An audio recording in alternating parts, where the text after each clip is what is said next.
Initiating podcast download.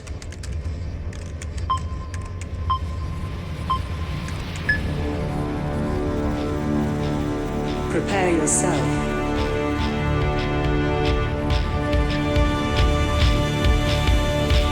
Put on your spandex.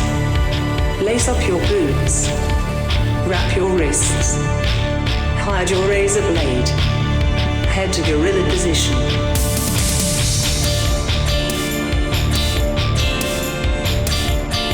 Grease up your hair. Apply baby oil. Okay, apply more baby oil. Get into gimmick. Keep your ears open and your mouth shut. Have fun and be safe out there, brother. Welcome to Iron on Wrestling. Now your host, Gregory Iron. Hello again, everyone. Welcome to another edition of Iron on Wrestling. Pardon the interruption. I had to get you before you messed up again because we don't have much time. How many times are you going to mess up your own intro? And then my intro. It's good to see you too, Aaron. How's it going? I'm here on time today. Yeah, well, so am I. Okay. This is Iron on Wrestling. This Aaron is on Wrestling. Iron. I'm your host, Aaron. And I'm here with Gregory Iron, the handicap hero, the cripple crusader, one-armed and dangerous. That's me. Thank you for having me. Appreciate that. You're welcome. All right. Yeah, I messed up the intro a couple times, but it's episode 2. Things like that are going to happen, right? And nothing's perfect. No one's perfect. I mean, I have a mutilated, crooked, disgusting hand. So, I mean, let's say that up front. You know, I'm not perfect. We all have our can see flaws. your hand. They're listening to our voices. That's right. And I think you have a lovely voice. Yes. But we're not going to hear a lot of my voice today. We're going to hear a lot from Johnny Gargano once again here in week 2 as we talk about Hunter and Shawn. That's right. Triple H and Shawn Michaels is going to be the I topic thought you were talking about today. the guys from Boys Meets World. Oh, that, Hunter and Shawn. Yeah. I mean, Okay. great show, but no, we're going to talk about the professional wrestlers, Triple H and Shawn Michaels, their influence on wrestling, some of Johnny and myself's favorite moments with watching those guys growing up, and how that's translated from Johnny being just a fan to a peer of those two individuals. It should be an interesting topic of discussion this week. But first and foremost, I want to start out by saying congratulations to Aaron, your friend and mine, Vic Joseph, for securing the top spot in the Raw announce position starting this week. In fact, if you're listening to this now, technically we're recording on Monday. It should have already happened as you're listening on Wednesday. And I assume that he had a good outing, but we won't know until it airs live. How do you feel about Vic getting that top spot? Hey, man. Dude deserves it, right? Yeah. I think you, me, Johnny, we were the ones that saw something in him immediately. For sure. He was an outsider coming in. Yep. And I remember the promoter of PWO, we had a television show, and he came up to me and said, would you work with a guy who has like some college basketball play-by-play experience? He's gone to college. I don't know. Maybe he's not right for this business. What do you think? He sent me this resume, and he opened some manila envelope, and there was like a letter requesting, Vic be given a chance in PWO. Big wrestling fan, had a lot of wrestling action figures. And, hey, anybody that's got some experience, legit experience, college experience, you don't really get that often when you're on the indies. No. And so I was willing to give him a chance. Yeah. The only thing I told the promoter was that I would have a good time hazing this person on our first night that we would work together. Yeah. And, boy, I hazed him. What'd you do? I don't know. I mean, I don't remember it now, and I don't even know that it's on tape anymore. I think it's probably been destroyed because it was a couple dark matches. Yeah. Maybe Mr. Brinks was involved. I could tell you exactly what it was because I texted Because Vic. you have everything. I text Vic last week congratulating him, and one of his text messages was, I can't believe this. The first match I ever announced was Naj the Wild Samoan. I knew it. I knew it was Naj. Okay. Corey James. Yeah. Corey Winters. Uh-huh. And Brian Ireland. Yeah. And this Monday, I'm going to be doing commentary over Hulk Hogan and Ric Flair, and I was cracking up laughing. Now, see, you remember this envelope with the resume. I don't remember that.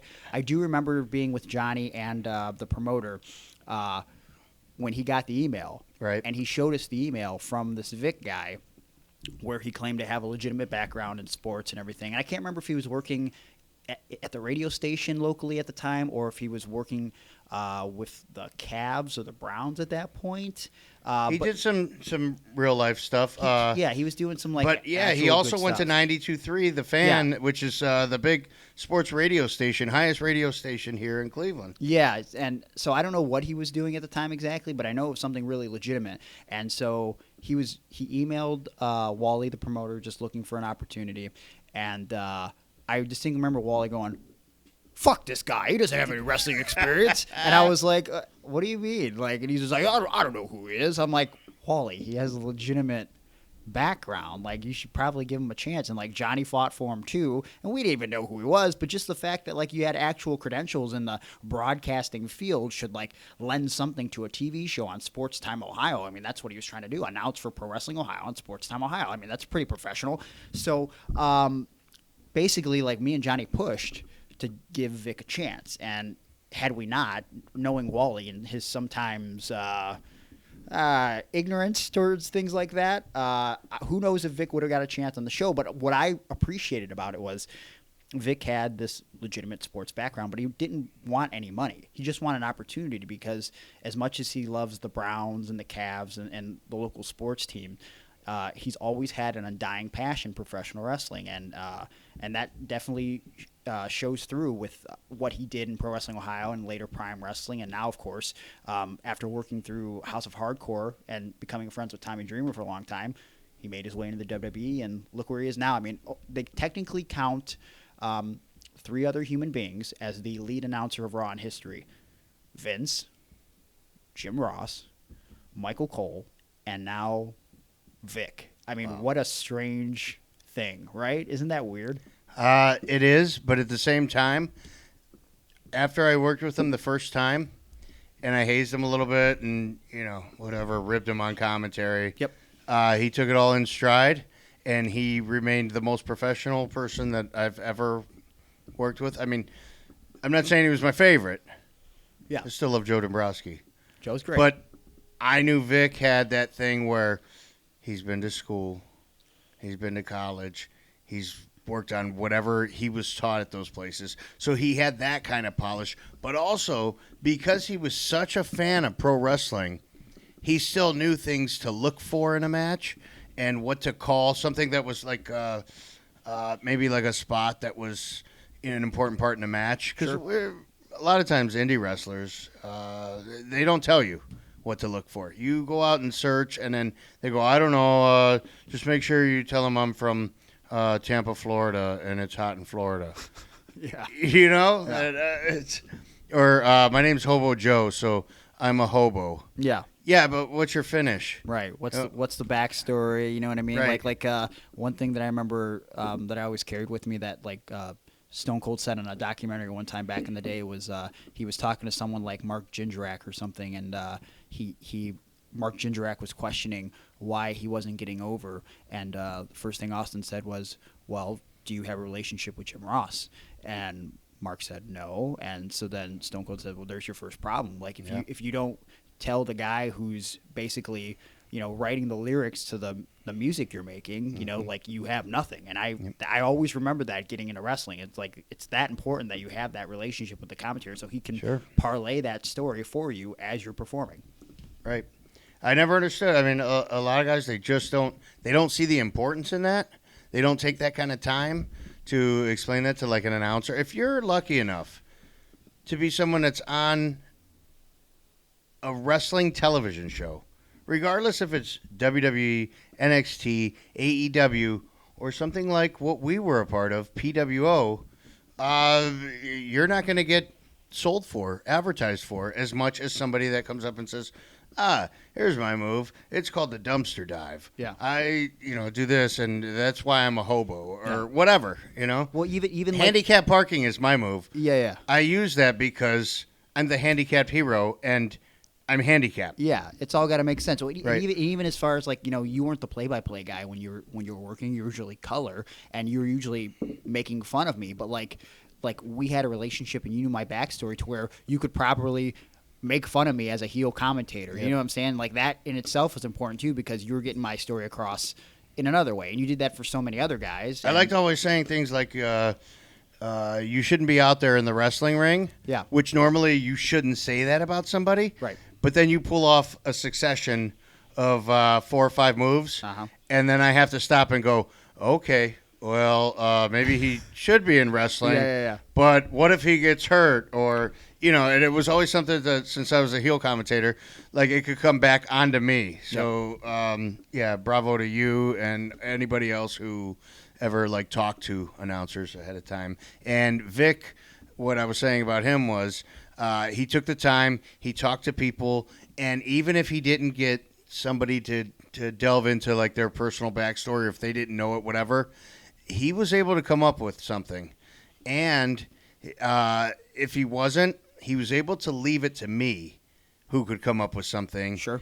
And a lot of times I did some late night hours and hours and hours and hours of pre-production meetings with Joe Dombrowski and booking sessions. Yeah. And so I knew what was going to happen, but I just had to have Vic set me up for it, which he did. Yeah. So let me name drop a little bit that I know Vic Joseph, or he was Vic.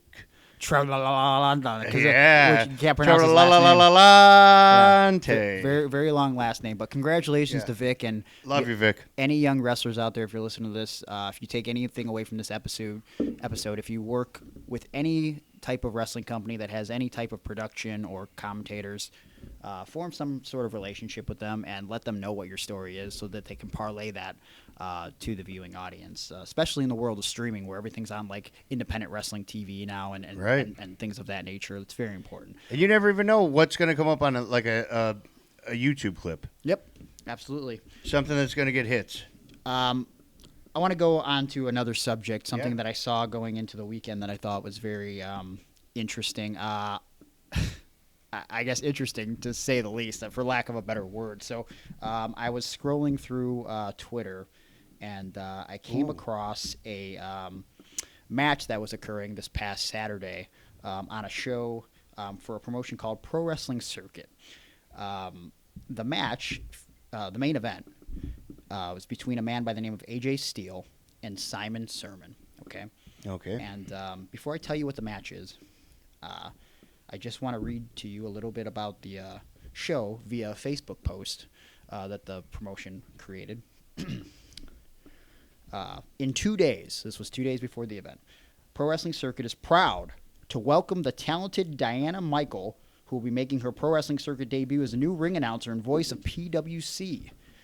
Everyone is in for a treat, as the lady can sing too. What? Okay, I don't know why that's important. So I guess maybe she's doing the national anthem or something. Then they begin to promote the immigrant from France, Romeo, will be making his Pro Wrestling Circuit debut as he squares off against Mr. Peach State, Shane Knowles, with the winner receiving a shot at Tommy Too Much on November 9th. So this promotion has quite the cast of characters as I like far as Tommy names. Too Much. I don't know you, Tommy Too Much, but your name rolls off my tongue. I like it. Yeah, very interesting cast of characters here. The barefoot brawler, Matt Gilbert, looks to be ready for action, according to his video promo. In his debut match against a man that has left some of the best in Georgia wrestling on their backs, looking up at the rafters, counting sheep, fan favorite, Fry Daddy. Fry Daddy. Fry Daddy. Fry Daddy. But in the main event, yes. And this is why we're here to talk right now. In the main event, this is how they're building this match. This is how it's written.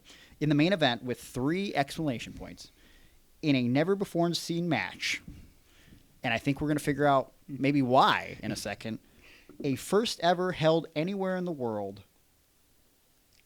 the gay flag versus the American flag. As the exotic one, Simon Sermon, with America Strong, don't know who that is, faces the Black Superman himself, AJ Steele. Come out and enjoy a night of hot wrestling entertainment in a nice, clean, air-conditioned building with an always-stocked concession stand. New items have been added. Children 5 and under are free. See you there. Fun for the whole family.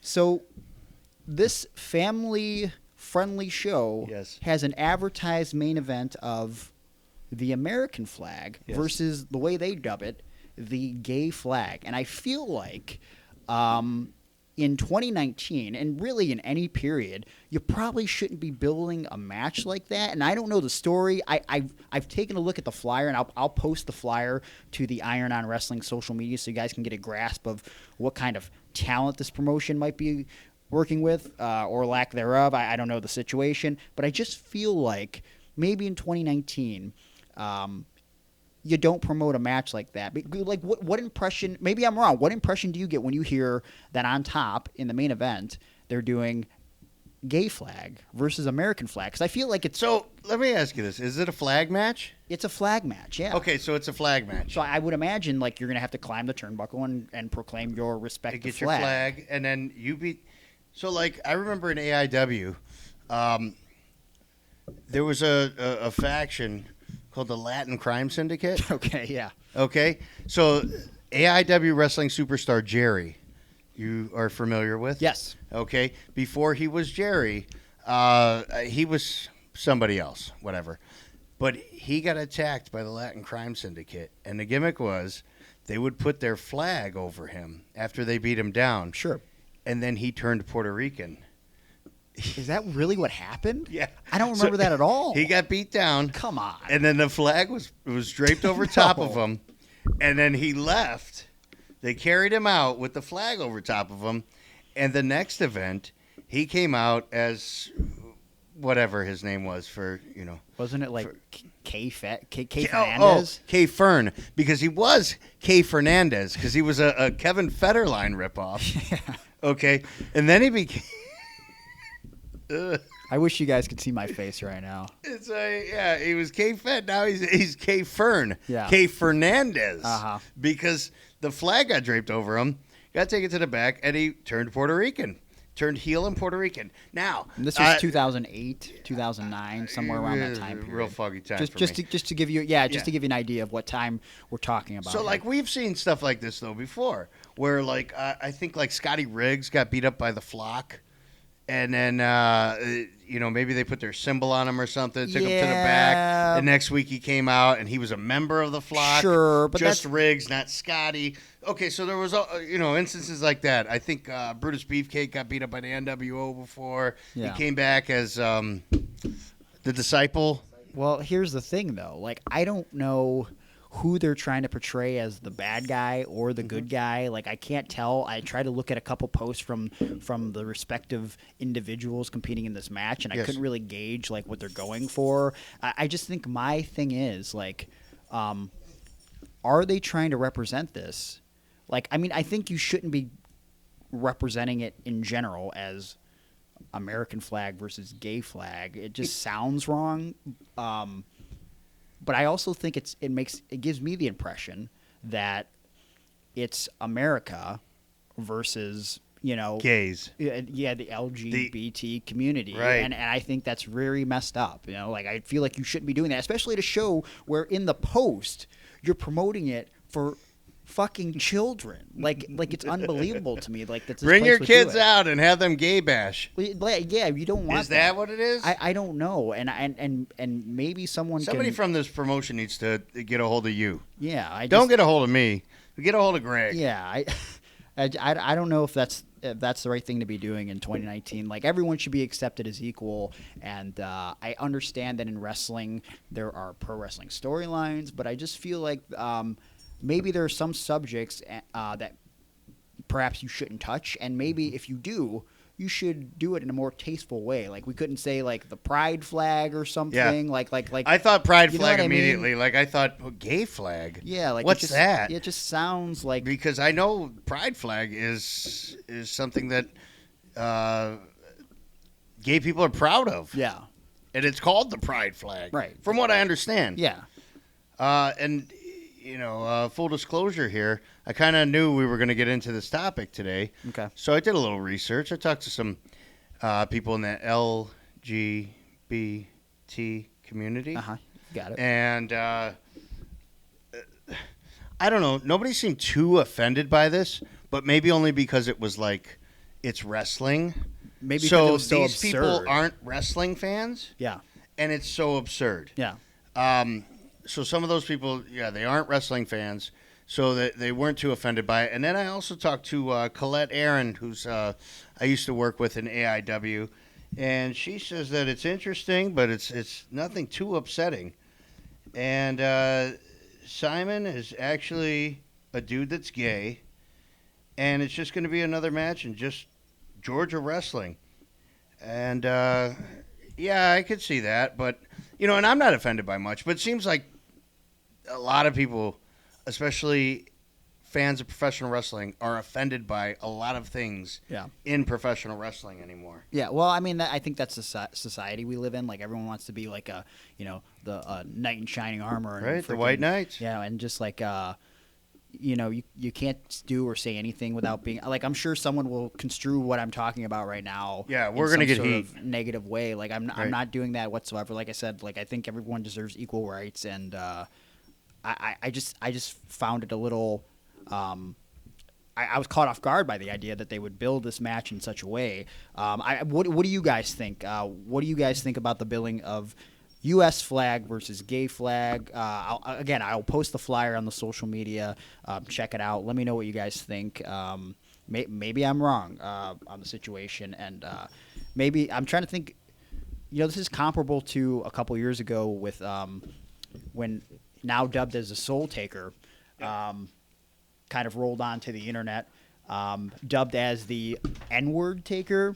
I don't know if you remember this at all, but I almost feel like that guy is, because I met him a couple times. Yeah, he's self-aware, and I think he knew that was going to cause like a ruckus. Right. So I wonder if this billing of this match, this flag match, was sort of the same situation, but I'm not sure. I think maybe this Georgia company is subscribing to that old philosophy of any publicity is good publicity. Well, yeah, you ain't lying. Right? Well, that's the same. Maybe out in Georgia, it's not such a bad thing. I don't know. I've been to Georgia a couple times in my life, but nothing where like I live their culture or hang out there. Yeah. All right. So next thing, I want to talk about my weekend in wrestling, and it was a very interesting one, to say the least, because this weekend, this past Saturday, was the culmination of a multi-month feud that I was in with RJ City. And I saw this, if yeah. you've been following me on social media, you do know that me and RJ, we had to feud. We had no choice. It was one of those situations where we decided, pro wrestling logic dictates that after so many miscommunications and setbacks, and you keep losing as a tag team, that logic dictates you have to break up. And we didn't want to break up. Okay. But we had no choice but to break up and had this feud. So we've done a series of matches. It started with 2 out of 3 falls match, which ended in a draw when we both were down for the 10 count and decided, we're not going to get up for this 10 count. We did a second match where we picked mystery partners. I picked a gentleman by the name of Puff from the upstate New York area. Hilarious dude, great wrestler. And RJ picked Gangrel. And that match kind of fell off the rails when Gangrel accidentally bit Puff on the neck. Puff went to the back, came back out as a vampire. Both Gangrel and Puff turned on both me and RJ after me and RJ started kicking Gangrel's ass because we don't want to be in a feud. So we saw him all prone and alone, so we started beating his ass. They turned on us. This was the final match. And where else do you go in a final match in a feud but a death match? A death match? A death match. And in 2019, death matches are very popular. And so that's why me and RJ decided this is the way to go. Now, mind you, again, this is all a self-aware feud. So the crowd is sort of in on the joke that we are not taking this serious. And I'm hoping in the next week or so I'm going to post the entire feud online because none of it has been available yet. Only pictures and short clips that me and RJ City have posted on our Twitters respectively. And you can follow RJ at RJ City 1 on Twitter, and I believe it's just at RJ City on Instagram. So we have this death match. It starts A out death match? Death match, and we come to the ring together for this death match. So not separate entrances. We still come out to our tag team theme song, and we face off. We both have bags of weapons, and then after a face off, we separate, and we run to the corners, and we grab out of our bags of weapons 2 pool noodles, and we start to do a duel with the pool noodles, and the crowd is going crazy. I get up with the pool noodles. RJ goes down after a shot to the gut with said pool noodle, and I go into my bag of tricks, and I pull out bubbles.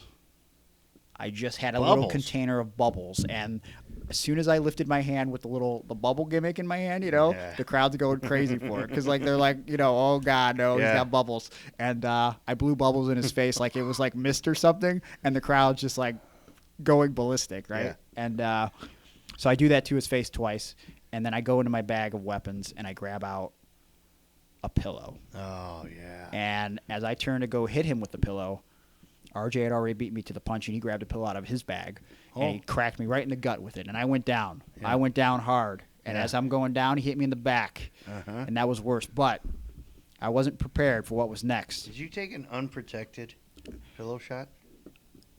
He hit me in the head with the pillow. Luckily, I got my hand up in time, and I covered up, but it could have been nasty, okay? Yeah. And I went down, and so the crowd, as soon as he hits me with the pillow in the head, the crowd is chanting, you sick fuck, and and so as I'm down, here's the best part. So the crowd is cheering for all this ridiculous stuff, right? RJ goes out of the ring to get a steel chair, and they start booing because he's grabbing an actual weapon, because again, they're all in on the joke that like we're in this self-aware feud. He puts the chair in the middle of the ring and he sits down in it, and then he pulls out a cheese grater, and the crowd's like, what is he doing? And then he pulls out a block of cheese. Now this is, and then he starts grating the cheese into everything my mouth. I've ever wanted. And I'm selling it like I'm like being cut with a fucking cheese grater. But you're going back to like Tommy Dreamer, Primetime Brian Lee.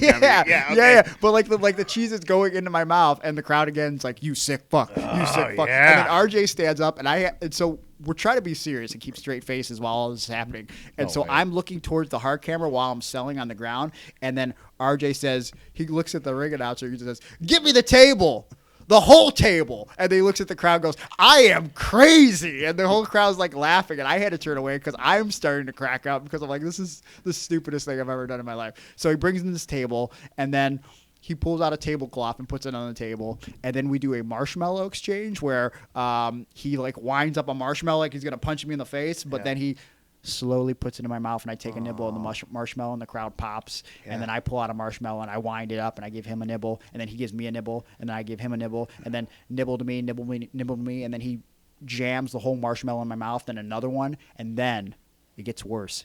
He reaches down into his bag and he grabs skewers. But then he flips the skewers over, and on the other end of the skewers is a marshmallow, and he jams that marshmallow in with the other marshmallows.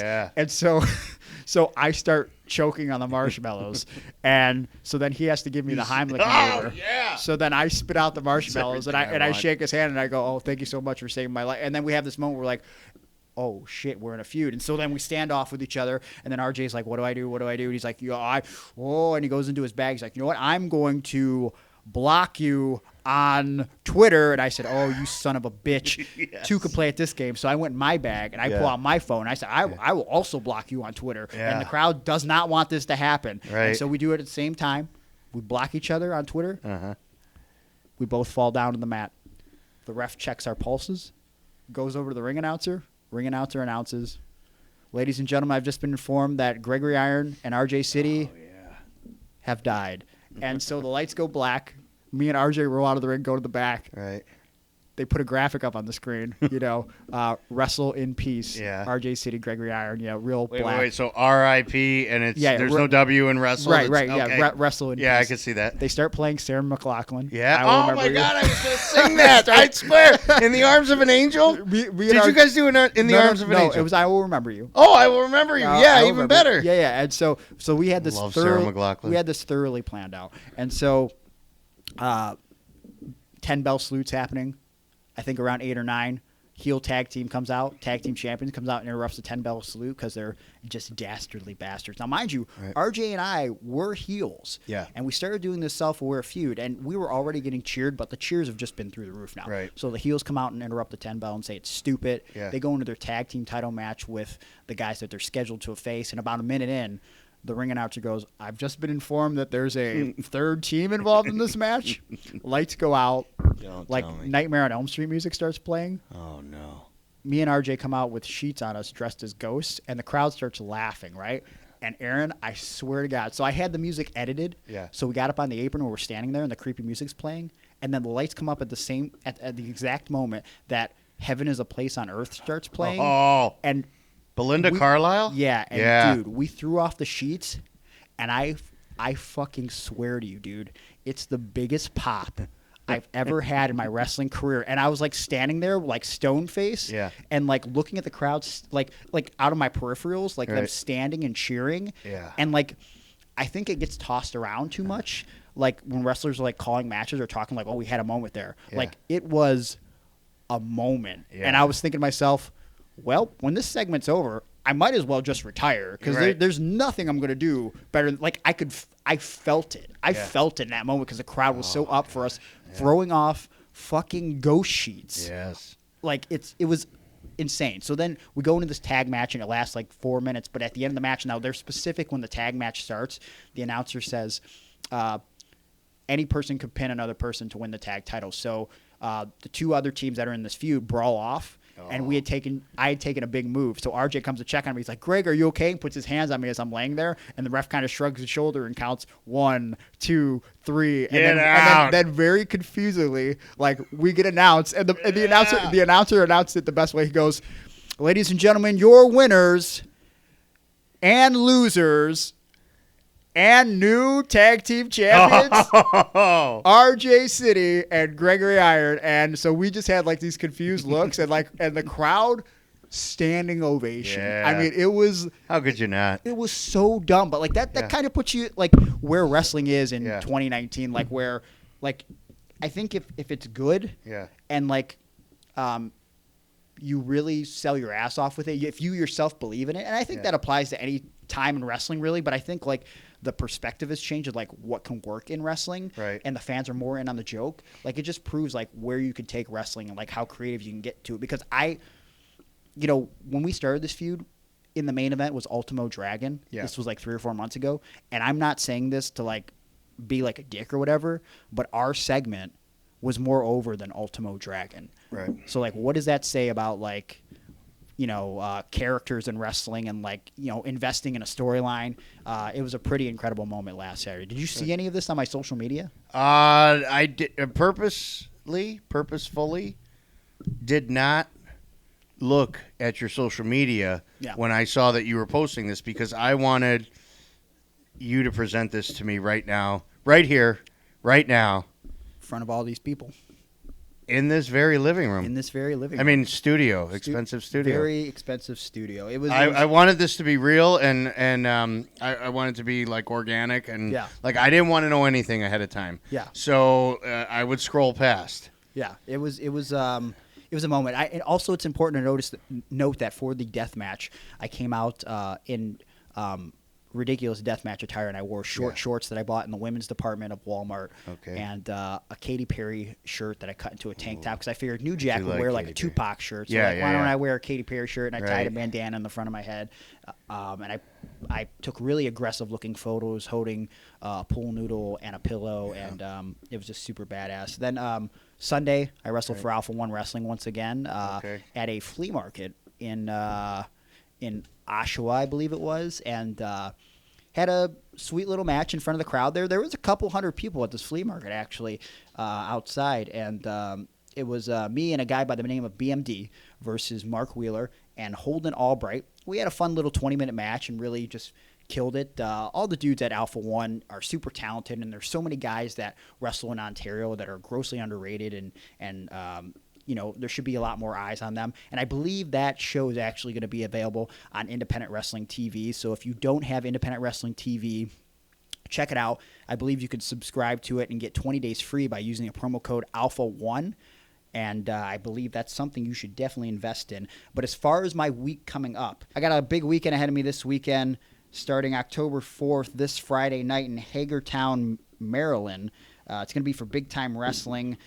The autograph signing and photo ops begin at 6:30, and we got a lot of big superstars in the house for that show. It's going to be myself, of course, as well as Enzo Amore, the Sandman, Teddy Long, TJ Perkins will be there, Matt Seidel, James Ellsworth, Gilbert. A lot of big superstars there. October 5th, this Saturday night, I'm actually going to be at Glory Pro, making my debut in Afton, Missouri for Glory Pro Wrestling. I'll be in action, of course, as well as guys like Josh Briggs, who you might have seen on the WWE Evolve special just about a month ago, as well as Kurt Stallion, who was also featured on that WWE Evolve special. And those guys have been all around the indies. And then you got some guys like KLD and Danny Adams that'll be in action. And that should be a crazy card. Glory Pro always offers a solid product, and I'm so happy to be a part of it. And this Sunday, October 6th, I'll actually be in Pittsburgh, Pennsylvania for the Forward Chord Music Festival, which begins at 12 p.m. Now, the festival itself features some big bands like The Offspring and Knuckle Puck and friends of mine, real friends, as well as a host of other bands. So there's going to be great music, and if you're involved in the concert, you will also get to see some pro wrestling action. You'll see myself against the one and only Puff, as well as M-Dog Matt Cross, Atticus Koger, and I believe there'll be a few other wrestlers in the building. But come out to that show if you're in the Pittsburgh, Pennsylvania area. Should be a blast. That's what my weekend's looking like. And now, Aaron, it's time to talk about Johnny Gargano and what's coming up on tap today. Triple H, Shawn Michaels. I did a nice little interview with Johnny a couple weeks ago when he was in town, and we just basically talked about DX, the influence that they had on the business, some of our favorite matches and moments, and we actually didn't. We talked more Shawn Michaels than we did Triple H, so I just kind of wanted to touch on Triple H a little bit more, just so it doesn't feel like it's an all Shawn Michaels episode, because we do talk about Triple H. Triple H has contributed so much to the industry over the years, especially in the past few years, in terms of like giving back and like what he's done for just professional wrestling in general, and like how he's built up NXT. I mean, you got to have respect for Triple H, right? Love Triple H. I love Triple H. Right now, like, I don't think I've ever respected someone as much as I do Triple H, because really, I mean, where'd he come from? You know, would you have handpicked Triple H? Would you have picked, like, okay, Triple H is going to be the guy that takes over WWE, is going to reinvent some things in WWE, the way that the developmental program has gone, then taking it nationally. Now it's on USA. I don't know, man. He's the man. And then still, like, wrestles matches and still has a body that's, I don't know, does he have any fat? I don't think, and he just turned 50 years old. I mean, a Right. 50-year-old man who looks, I mean, he looks just as good as he did in his, which I think is his peak physical, 2002 when he came back from the torn quad. Which The injuries, I want to say that too. Yeah. I mean, I can't respect anybody more than the way he came back and worked for that, and then the pop he got when he did return. Oh, yeah.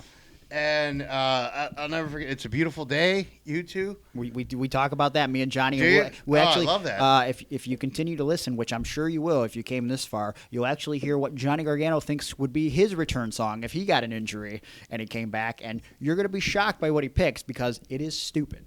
It is very stupid, but that's the type of guy that Johnny can be sometimes. Yeah. Oh well, yeah. He's a I think we all know. stupid man. I can say that because I'm his friend. You could say that because you're his friend. But it's an interesting episode. Not on Facebook. And I think, well, yeah, that's true. You're not friends with him on Facebook. He's a real piece of trash. But I think the important thing to learn from this episode is, I think a lot of people regard Johnny as arguably the best wrestler in the world. And I think what you'll find listening to this episode is that even when you ascend to such a top ranking in professional wrestling, no matter how high you go, at some point, I think we all started out in some way as a fan, and I think this episode will really go to show that Johnny really hasn't lost sight of his fandom, and he's still humble, because even though he gets to see Shawn Michaels and Triple H almost every day now and talks to them peer to peer, like he still remembers what it felt like watching them on TV and growing up with them and how they inspired him as a performer. And I think that's going to be interesting for everyone here today. I think everything's going to be interesting. The interview last week was interesting. I know what you got coming up is going to be interesting. And again, the stuff with Triple H. Hey, tell me this. Who called Terror Rising being the head of WWE? I don't think anyone could have saw that coming. Right.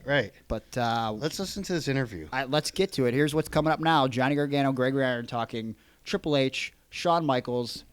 Roll that beautiful bean footage. Before we get to the interview with Johnny Gargano, I've got a question for all you pro wrestling fans out there. Are you looking for hard-hitting wrestling journalism that is every bit as trustworthy and fact-based as professional wrestling itself? Well, then you need to check out kayfabenews.com. Kayfabe News is unreal news about an unreal sport. It's the world's premier wrestling news site. Well, kind of. I mean, it's more like The Onion, but entirely about pro wrestling.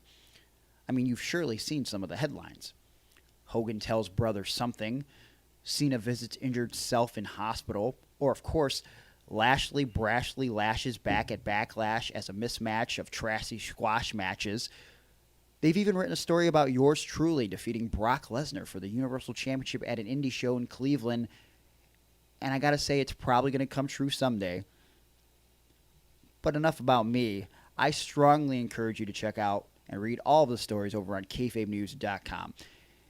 And you have to see their hilarious new YouTube show, which drops every Tuesday at youtube.com/kayfabe news. Oh, and you know I'm a t-shirt guy. I've got a bunch of shirts that I got right from Kayfabe News that I wear all the time, and you can get yours at prowrestlingtees.com/kayfabe news. Kayfabe News. Remember, it's not fake news. It's unreal.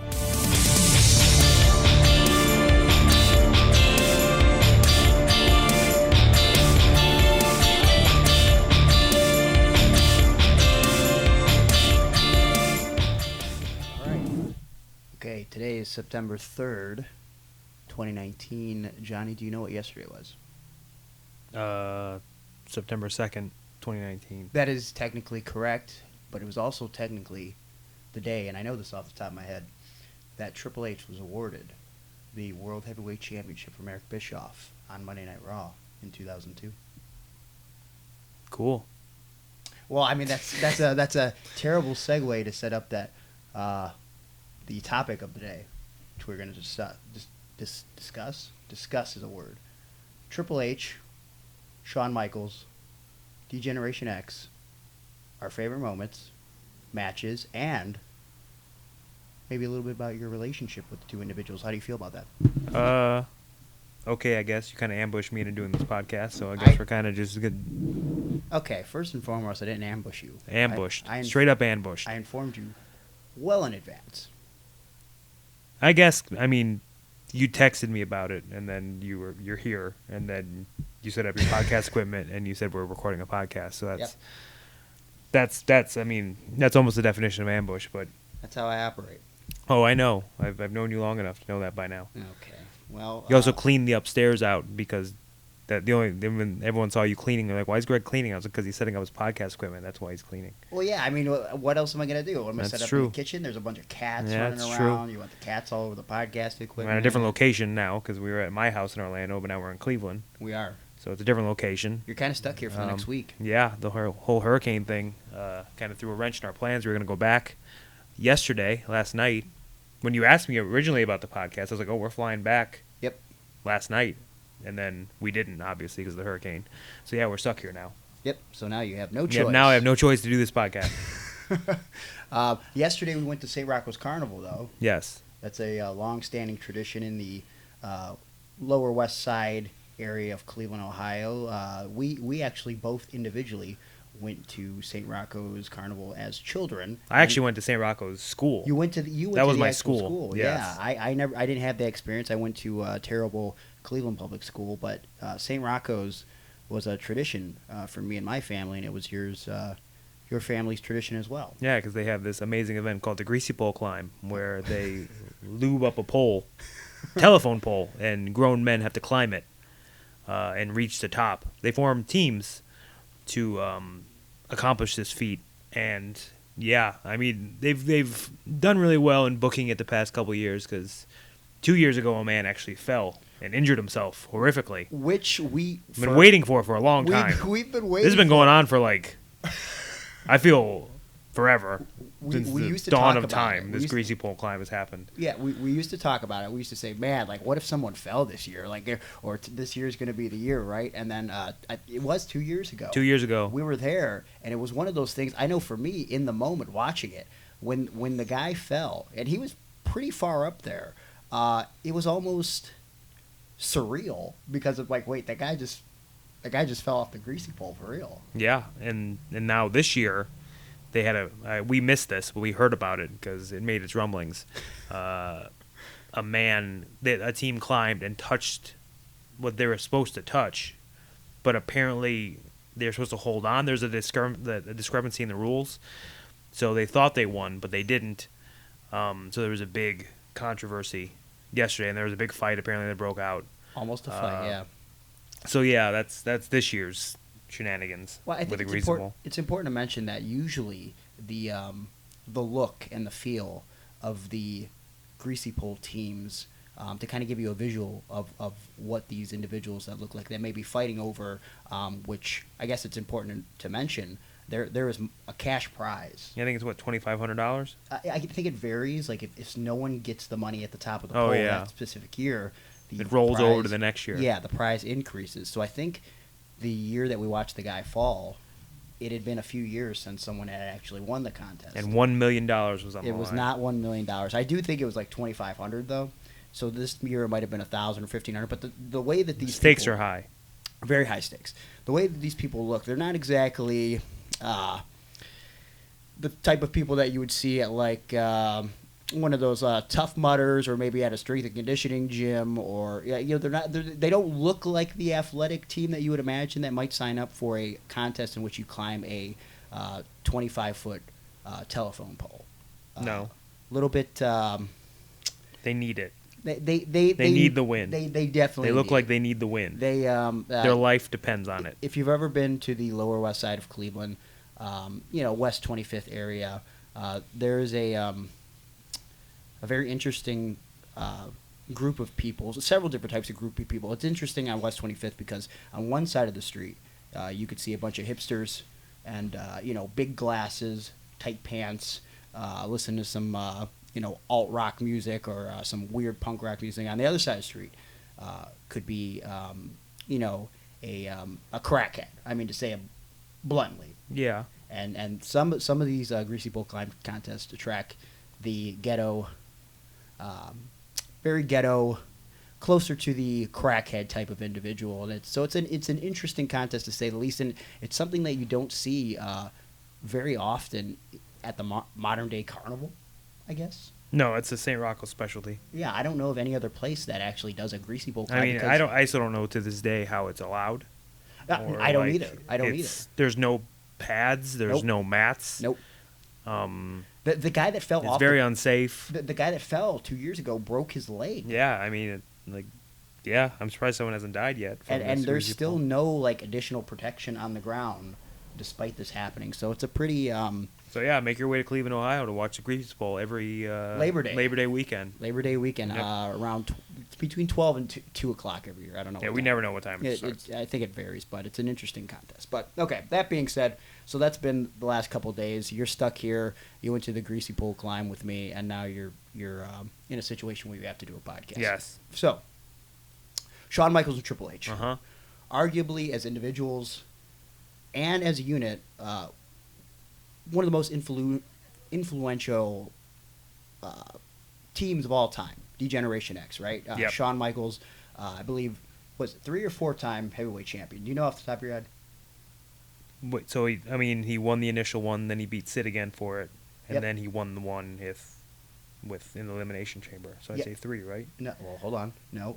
First would be WrestleMania 12. Yeah. Oh yeah, he won it back. Oh yeah, I forgot that whole other. So wait. Yep. 4 then. It's got to be 4. Four Yeah. total championship. Yep. And I believe Triple H is at 12 or 13. Yeah, a lot. Heavyweight champion. So I mean, he's one of them multiple times, and that's a WWE championship, undisputed championship, world championship. In a lot of ways, both as main event guys alone. I like how I forgot the Montreal Screwjob one. Yeah, I mean that's the one I forgot. November 9th, 1997. Yeah. Again, know that right off the top of my head. Yeah. Pretty sad and pathetic. Obviously, that changed the course of wrestling history in a lot of ways. So Shawn Michaels, Triple H, so influential in what they've done in the business as main event guys, as D-Generation X, and in a plethora of other stables. I mean, for Triple H, Evolution. Yep.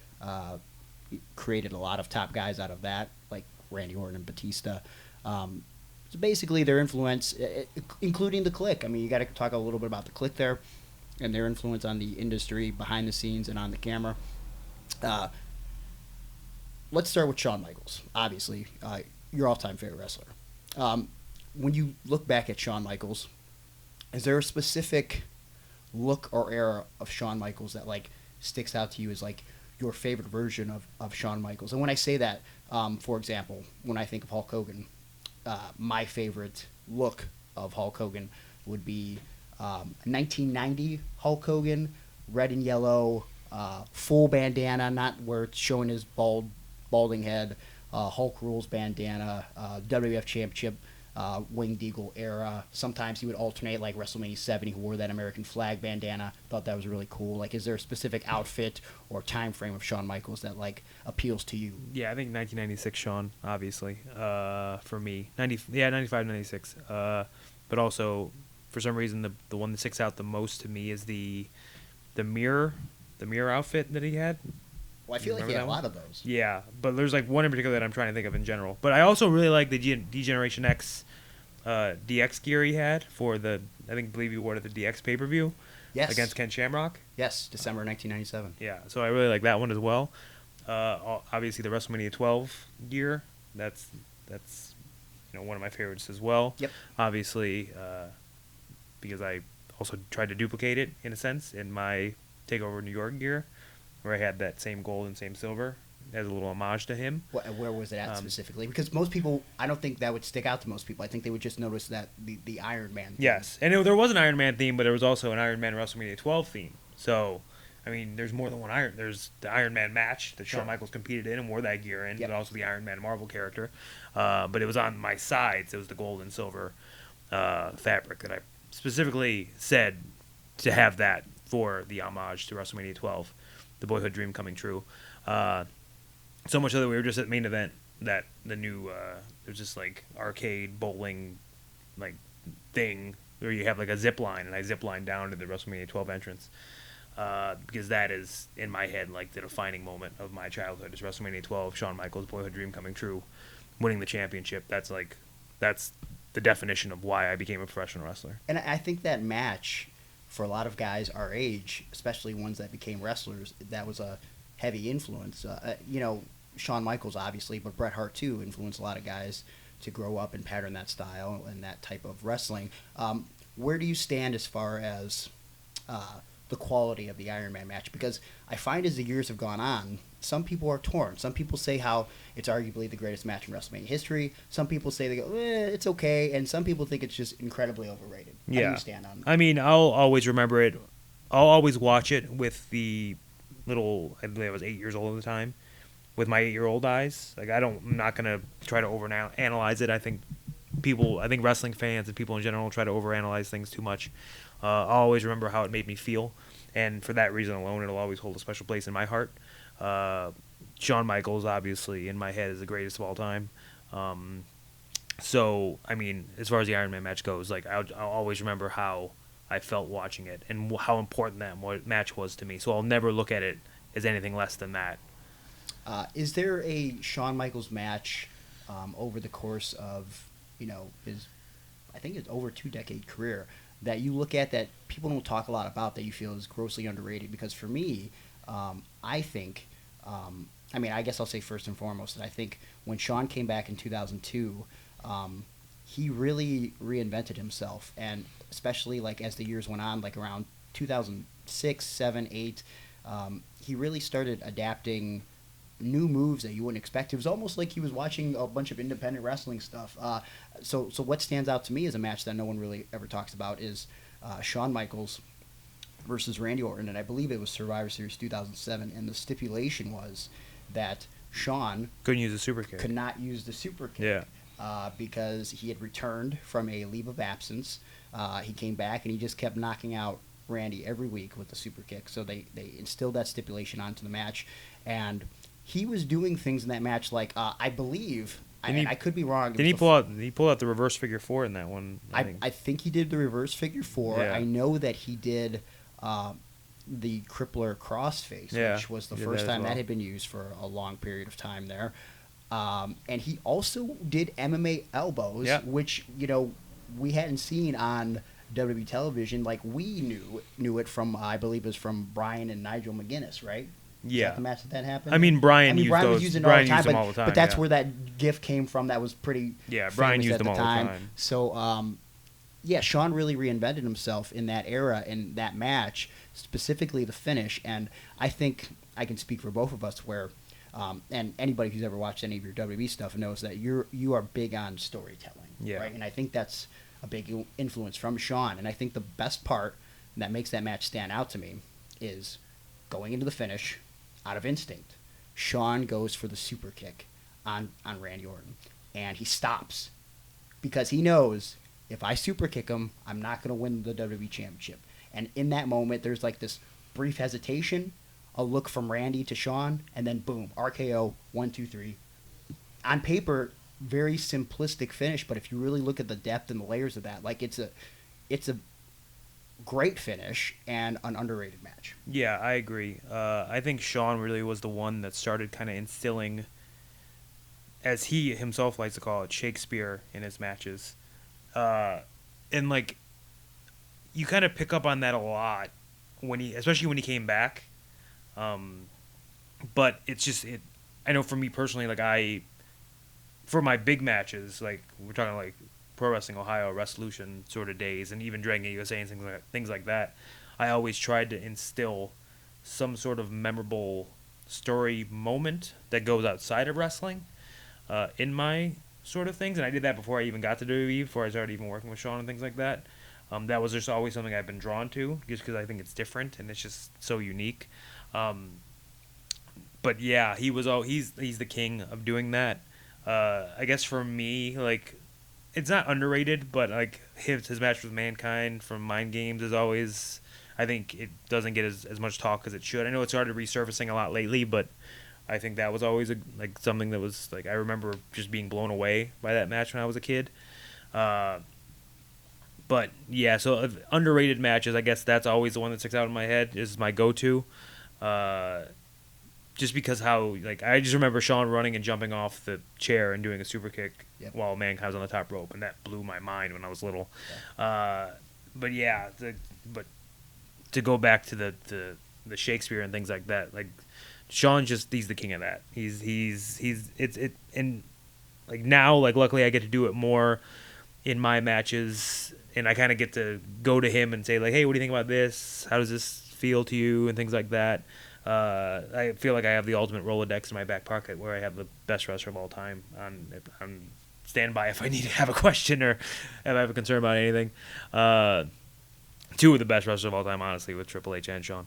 But yeah, like, it's just that's what I enjoy out of wrestling. I love that sort of thing. I know I did it back at Resolution 2 with Josh Prohibition, and that was back when I was, I don't know how old I was. That was like 2009. 2009, so yeah. I was early 20s, I guess, at that point. And I was trying to do that sort of stuff back then, just because, like, that's the stuff I've always enjoyed doing. Luckily now with WWE, like, there's cameras and commentators and, like, more eyes now to tell my stories that I like to tell. And, like, I know it kind of divides some people, too, because some people are very much so in the mindset of, like, wrestling needs to be this certain way. Like, I love Japan wrestling, and I love, like, the hard-hitting, stiff sort of stuff, and, like, I don't need the drama in my wrestling. I just want to see people get hit really hard, and that's fine. I mean, I'll give you some of that, too, I guess, but, like, I enjoy a certain type of wrestling, and I enjoy producing a certain type of wrestling. It's not for everyone. I know it's not for everyone.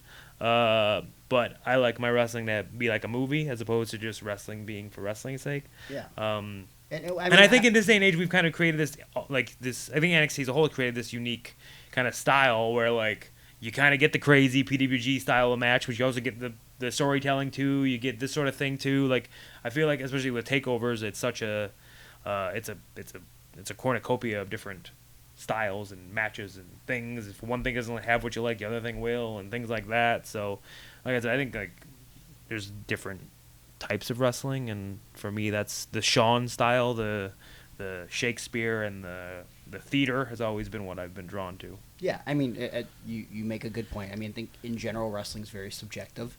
There are a bunch of different styles. You don't have to like one specific style, or you can like one specific style if that's what you're into. But I think the most important aspect of any match are those little storytelling moments, Yes. in whatever way that they might play out, in the way the moves are done, or in the way that I feel Shawn really developed, which was that movie-like storytelling Yes. style. I mean, you look back at Shawn's WrestleMania matches, Yep. and I think a lot of them play out.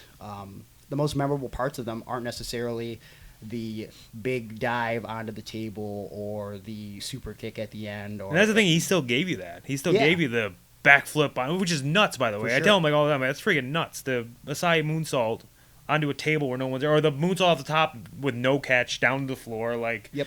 crazy. Like, Yep. he's a madman. Like, and he's Yeah. still, like that's the thing, like, I don't think he gets enough credit for, is he's absolutely insane, and he's just willing to do whatever it takes to steal the show, and that's just that competitor in him. And, like, there's certain people that have that in them. Like, I've always kind of thought that maybe I've had a little bit of that in me, where it's I'm kind of a little, like, cuckoo bananas, and You do. and, like, I'm willing to do whatever like Yeah. it takes to kind of steal the show. But, like, yeah, like, I'm, like, just knowing him now, like, you see, like, he's that ultimate competitor where he's like, he challenged me to an ab contest, so that tells you what kind of competitor he is. Yeah, he's an interesting individual, and obviously, arguably, the greatest of all time. I mean, I wouldn't argue that. A lot of people, older fans, might say Ric Flair, and I think in one way, Ric Flair he's definitely in that class. But I think Shawn really. And that's the thing. That's the craziest thing. Not crazy, but that's the thing I maybe don't like the most out of wrestling fans. And, like, trust me, I get it.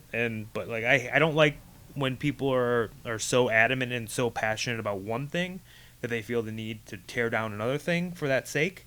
They're like, this guy's the best wrestler of all time. If anyone says, like, no, what about this guy? He's like, that guy sucks. This guy's way better. Or, like, anything like, man, this match was great. It's so much better than this match. Like, there's really no reason to compare, I feel. It's just you like what you like and you like who you like. And, like, it's not really, like I said, it is very subjective. I don't think it's like, I understand if, like, we're talking about, like, football or baseball or things like that, where I'm like, I love the Indians and their rival is like the Twins, or like I love the Browns and the rival are like the Steelers, and I'm like, oh, the Steelers suck, Browns are better. I understand that aspect, but like in a wrestling world where it's like, this match is so much better than this match, they're not rivals. Like, you can like both. Like, you can like two different wrestlers, you can like two different matches, you can like two different companies, you can like whatever you like. Like, I think that's the message that people really need to understand in this day and age, is like, just like what you like and enjoy it, and let other people like what they like. Like, I like Shawn Michaels. I like his matches. I like Triple H. I like his matches. Like, that's cool. Like leave me alone. Well, I mean, it's kind of like music. I mean, you don't have to like one specific type of music, and I think wrestling cards are a great example of how you can go from one end of the spectrum to the other. I mean, if you're talking in terms of music, like, I mean, you can hear like a heavy metal song, and then you could go to the next track or be at a concert, and the next band is just an all acoustic playing band, and there's no reason why you can't like both of those. Yeah, bands absolutely. For completely different It reasons. doesn't matter one band sucks because you like the other band too. Like, it doesn't. Yeah, that's the other thing. I'm like, when people are like, "Oh, that match was bad because this match was better." Like, it's just they're both different. Like, Yeah. they're different matches. Yeah, for sure.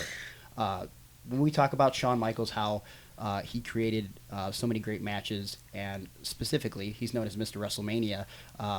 One match that I feel in recent years kind of gets glazed over because of, you know, his matches with Angle at WrestleMania, and obviously the one with Ric Flair, and his two in a row with The Undertaker. His match with Vince McMahon, I think, is a incredible example of what Shawn Michaels could do with literally anyone in the ring. Yeah. Not only was that arguably one of the best matches on that card that year, but it actually got Pro Wrestling Illustrated's Match of the Year in 2006. Do you know that? I do not. I mean, that's crazy. I mean, he was able to take, I think Vince at the time was probably about early 60s for sure, and Shawn was able to take him out there. And originally, I don't know if you know this, the plans supposedly going into WrestleMania 22, had he not passed away, would have been Shawn and Eddie, right? Shawn and Eddie Guerrero. Yeah, that would have been amazing. That would have been, without a doubt, one of the best matches in the history of WrestleMania if we would have been able to keep Eddie around that long, right? Yep, 100%. Okay, so we talk about Shawn, his incredible matches. Who do you think are some of his best opponents? If you had to name 3 top opponents for Shawn Michaels, who would they be? I mean, I'll say The Undertaker. Yep. Obviously. I will say Triple H, again, obviously, just because that's, Shawn versus Triple H or Shawn with Triple H is always, it's always amazing no matter what. And then I need one more. And it's a toss-up now between, because both matches hold a special place in my heart, like his match with Jericho, just because, I was always a big Jericho guy. Which one? His WrestleMania one. Okay, yeah, that's another match I feel like I'll talk about. say that one first, just because that was the first time, that was their initial, that was the big dream sort of encounter at WrestleMania, and there's the story behind that where Jericho was a young Shawn Michaels and all that they built into it, it resonated with me, and Jericho was always my favorite, so I always had Shawn was my number one, and then when Shawn left, I always had Jericho in the wings, and he was one of my favorites as well. Then ultimately Kurt Angle became my number one favorite. So there's a toss up for me, Jericho and Shawn's feud after the WrestleMania match, where it was straight up heel Jericho against Shawn. That feud in general was one of the best of all time. So their matches there were also great. But I'll say I'm gonna give the edge to Jericho, but also say Kurt Angle too, just because I enjoyed their WrestleMania match. Because that was always a dream match for me as well, and a lot of people. But so I'll go Taker, Triple H, and Jericho as my top 3. And that's weird too, because I'm not including Brett. But I mean, those 3 are probably the ones that I feel have had he's had the longest sort of run with. Now you alluded to when Shawn took his leave of absence in '98 that you gravitated towards guys like Jericho and Angle. Yeah. Was the gravitation towards Jericho an instantaneous thing? And when I say that, I mean, so Shawn Michaels is your favorite wrestler. Yes. And WrestleMania 14 goes down. He loses the belt to Stone Cold Steve Austin. He leaves. Is there this sort of this period of time, a search for that new favorite wrestler, or is it just instant I'm a big Jericho guy now? I always loved Jericho in WCW, from the first moment I saw him, just because his charisma and the way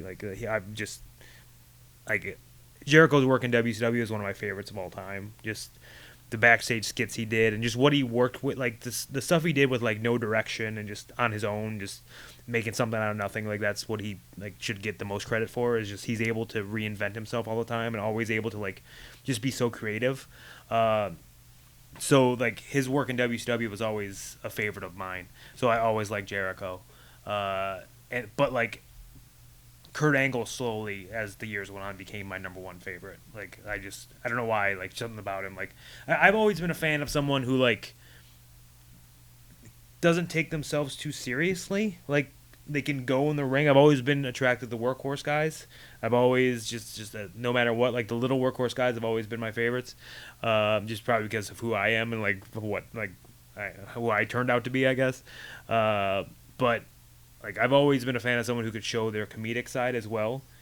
Kurt's stuff with Stone Cold, Kurt's stuff even before Stone Cold, but his stuff with Stone Cold and the whole alliance thing just really solidified him to me as oh man, this guy's. He's funny and he can go in the ring and just everything about him I just loved. Yeah, I think Angle was one of the rare guys that could operate on all cylinders as far as he had no reason to be anything other than Kurt Angle, Olympic gold medalist, right? I mean, the most legit type of wrestler, amateur or pro that you could get. But he debuts. He's a bad guy, and he can make you laugh. He can make you cry. He can make you angry. He can do it all. And it's funny that you brought up that time period with Stone Cold.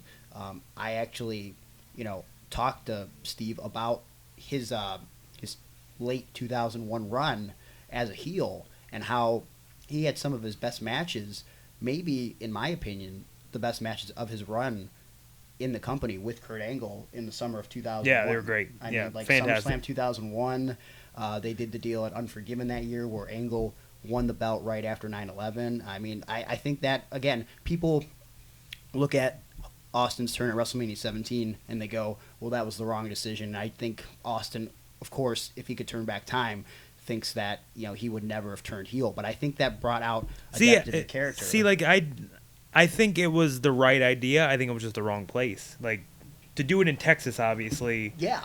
That was what made people be like, oh, what is going on? Did you watch it live when it happened? Yes. Okay. How did you feel in that moment? I mean, did you understand what was happening?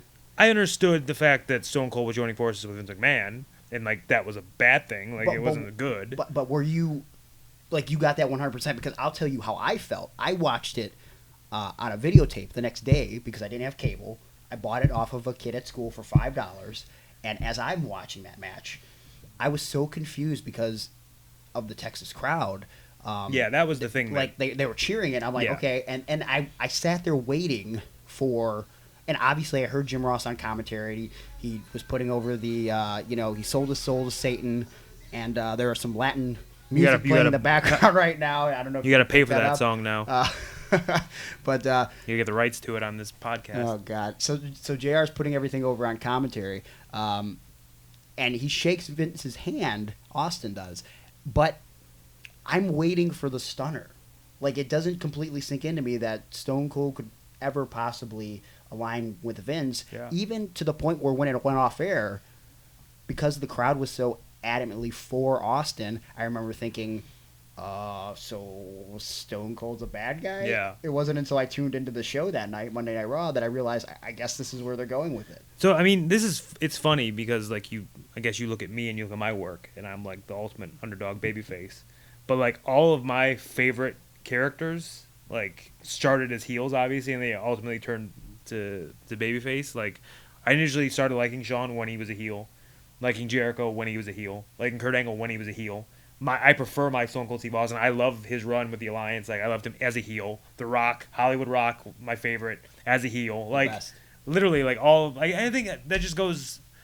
And I don't know, maybe in this climate now, it's happening where heels are now all cool and they're all cheered, and people I want to see people turn heel and be bad, and I think that's just because as a bad guy you get away with a lot more. Sure. And you have so much more freedom to do anything. You have so many handcuffs as just a good guy, a good person. It's weird. Yeah.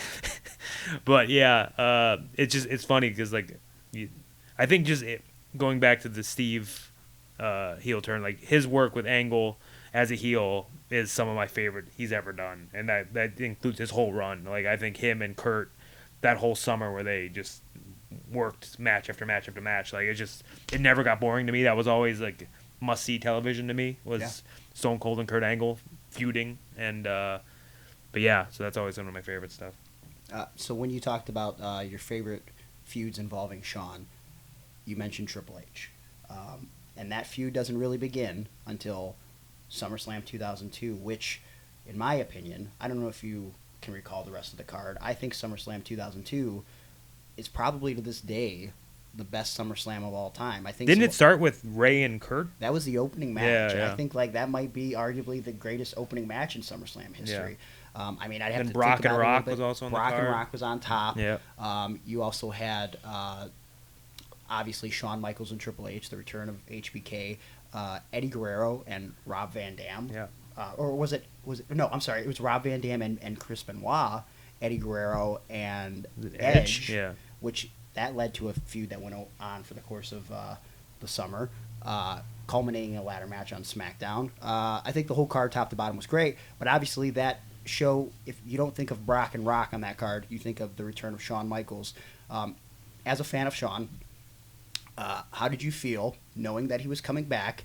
And did you, by chance, follow anything that he was doing outside of the WWE at the time in the midst of his absence? And when I say that, like the school that he was running, he actually came back and did a match for, I believe, was it Texas Wrestling Alliance? Yeah, I just watched a match that he came back in on the Indies recently, but I know I wasn't like very, I guess, dialed in at the time of like stuff he was doing outside of that. I knew he had a school, but for me, like, he'd always show up sporadically. Like, he obviously had to be in that commissioner role for a little bit, and then he'd show up every now and then to be a guest ref, and he'd show up just randomly at random times. And then, like, I know, like, what, he was in the NWO? That was the thing that happened? Yeah, the NWO in 2002, that ill-fated trial there. And then ultimately he ended up coming back, and when he was coming back, like, that was just, I was so excited to see him in the ring again, just because it's been so long, and like I said, he was my initial favorite. He's the reason I got into wrestling, and like have a match again with Triple H, and the match was fantastic. Like, I just remember being blown away by it. But yeah, like, I was very excited to see him back, and then when he came back, and he came back for an extended period of time as well. Like, it's just, as a fan, I was super pumped. Now, we talked about some of his greatest outfits. If you recall, Survivor Series 2002. Yeah, Elimination Chamber one, where his gear wasn't finished yet. The dreaded brown Yeah, it broke gear. my heart. Yeah, I think there's an action figure of that too, which I had. Yeah. So would you say that was Shawn's worst gear? And I guess it wasn't his fault. Well, his fault. I've been like, trust me, I've been there. I every takeover, like, luckily my guys at Main Event Gear get me my gear, but like sometimes it's shipped that day. Yeah. And like, it's so last minute to where it's nerve-wracking. Like, oh my god, like, is it gonna, if it doesn't show up, somebody, like, because like I guess I'm in the bubble now, so I don't see it, but like, as a kid, like, I was super pumped for like to see what Shawn's gear would look like. Just like, what's he gonna be wearing again? And I remember like the WrestleMania where Bret Hart came back, our friend Bobby Beverly was super pumped about whatever Bret Hart was gonna wear. And he was wondering, like, and it's weird, like, WWE.com that day showed, like, a picture of, like, his gear. Like, he was going to wear gear. They showed a picture of gear on, like, a chair, mattress or a chair. And we all got thought he was going to wear gear, Because we're like, oh, man, like, Bret Hart's going to be geared up. And, like, this is going to be pretty sweet. And that was Bobby's favorite wrestler. Yeah, so, of I mean, all time. as a fan, like, you really love gear. And, like I said, I'm in the bubble now, so I don't see it that much. But so many people look forward to what gear I'm wearing at TakeOver. And they try to guess it, and it's become a big thing now. Where like, I get so nervous because I've been in that position where I'm a fan and I look forward to gear, to where I'm like, oh no, I'm gonna let so many people down if my gear doesn't show up or it's not good or anything like that. So what was the story with Shawn's gear not actually getting complete? Because I know the story is that it was unfinished gear, but why? I don't know. I'll have to ask him. Yeah, I don't know. I'll find out. That's a very interesting I totally forgot about that until story. now, but I'll ask him. I think it's important before we go on to finish this Bobby Beverly story, because it was hilarious in the moment. It's even funnier as the years have gone on. You can go ahead and paint that picture. Yeah, so we ended up watching WrestleMania 26 with Bobby Beverly present. Bobby is a guy that we trained. He went through the Pro Wrestling Ohio Academy back in the day, and probably, without question, the best student to come out of the school. I mean, Bobby just kind of took to wrestling very quickly. And Bobby's always been a character himself. So he's pumped to see Bret Hart come back against Vince McMahon. And he said, man, this is going to be the best match of the show. Can't wait to watch this. And, you know, now that we've seen this picture with Bret's gear, he's, like, so pumped. So Bret comes out in you know, his jean shorts and a T-shirt. And Bobby's like, well, okay, he didn't wear his gear. It's fine. It's still going to be a great match. The match happens. And for anybody that's watched Bret versus Vince, I mean, that was a match that probably could have been 5 minutes and got the same results, but it kind of went on for seemingly an eternity. And as we're watching it, I think we get this sense that it's not good. It's actually kind of awkward, especially when the part where Bret starts beating Vince with the chair repeatedly. Like, I almost started to feel bad for Vince, who was the heel in the situation. And after the match, Bobby, you know, he was in disbelief that this could be a bad match. And he said, that was a really good match. And we were kind of like, ah. And as the night progresses, every match that passes, Bobby goes, oh, I think there could be some improvements here and here. And Another match goes. He goes, it could have been better here. And by the end of the night, he's like, the match fucking sucked. I quit wrestling. This is bullshit. Bret Hart sucks. I can't believe you came back. You should have stayed retired. And it just became a situation where then Bobby Beverly was contemplating not only his wrestling career, but in a lot of ways his life. It was a sad situation. But to also defend Bret, if someone told me I didn't have to wear gear, I wouldn't wear gear. Like, ever again. Fair enough. Yeah. Like, if they said, like, you can just wear whatever you want, I'd be like, oh, cool, I'm not wearing spandex ever again. I mean, I feel I'll like... wear this. What I'm wearing now is some shorts, some tennis shoes, a baseball hat, and a shirt. So that's what you're going to get. Are you still working out, though, or are you not working out? Do I have to? Like, if I don't have to, no. Like, I mean, it's... You say that, and I used to say that with you, but I feel like I have too much, like... I'm too much of a crazy to not... I mean, whenever I eat bad and, like, I feel bad about myself because I have horrible body dysmorphia from being a fat kid when I was little, I just don't take my shirt off, and that's my goal. I just leave it on until I feel like I'm not holding that water weight anymore, and then I take it off.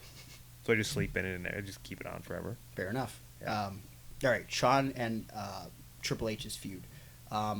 They had several matches over the course of mainly 2002 to 2004. I believe there was another match that they had that could kind of be linked into that feud in maybe 2005. I could be wrong, but I think if I could lay out all the matches off the top of my head, I think it goes SummerSlam, the Street Fight, Elimination Chamber.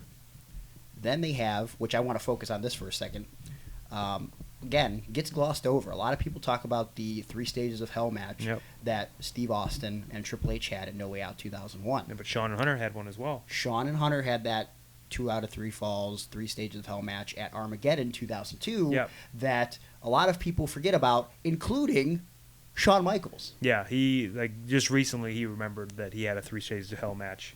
Because I brought up to him and I watched it because it was for me and Adam Cole with our 3 Stages of Hell match, but 2 out of 3 falls match.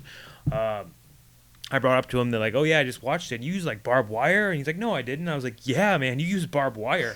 And he was like, when? And I was like, in the 3 Stages of Hell. He's like, it wasn't. I was like, yeah, it was like barbed wire, and you got fire, and like it was crazy. Like, oh, I don't even remember doing that. And I was like, yeah, man, you use like barbed wire and stuff. Like he didn't remember using barbed wire, but yeah, he did it. You would think that would stand out pretty vividly in one's mind if they did that. I mean, I've forgotten. Like, I don't know. He's had a lot of matches. But barbed wire and fire? I mean, I've forgotten a lot of things I've done. I'm like, I can't remember like when I was like 18 in those matches. You gotta think he's had so many like big matches. Yeah, but like when you talk about when you're 18, I mean, did you really have like a crazy match that like if someone brought up right now, like?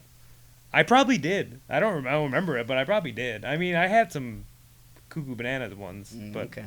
I mean, like I said, he's had a lot of big matches, so it's. If you had to pick your personal favorite out of that series of matches with Shawn and Triple H, which one would you pick? I think I failed to mention 2 of the other big ones that stand out that I can remember. They did a match, I believe it was the final Raw of 2003. They did a match for the World Heavyweight Championship in which the finish was Shawn.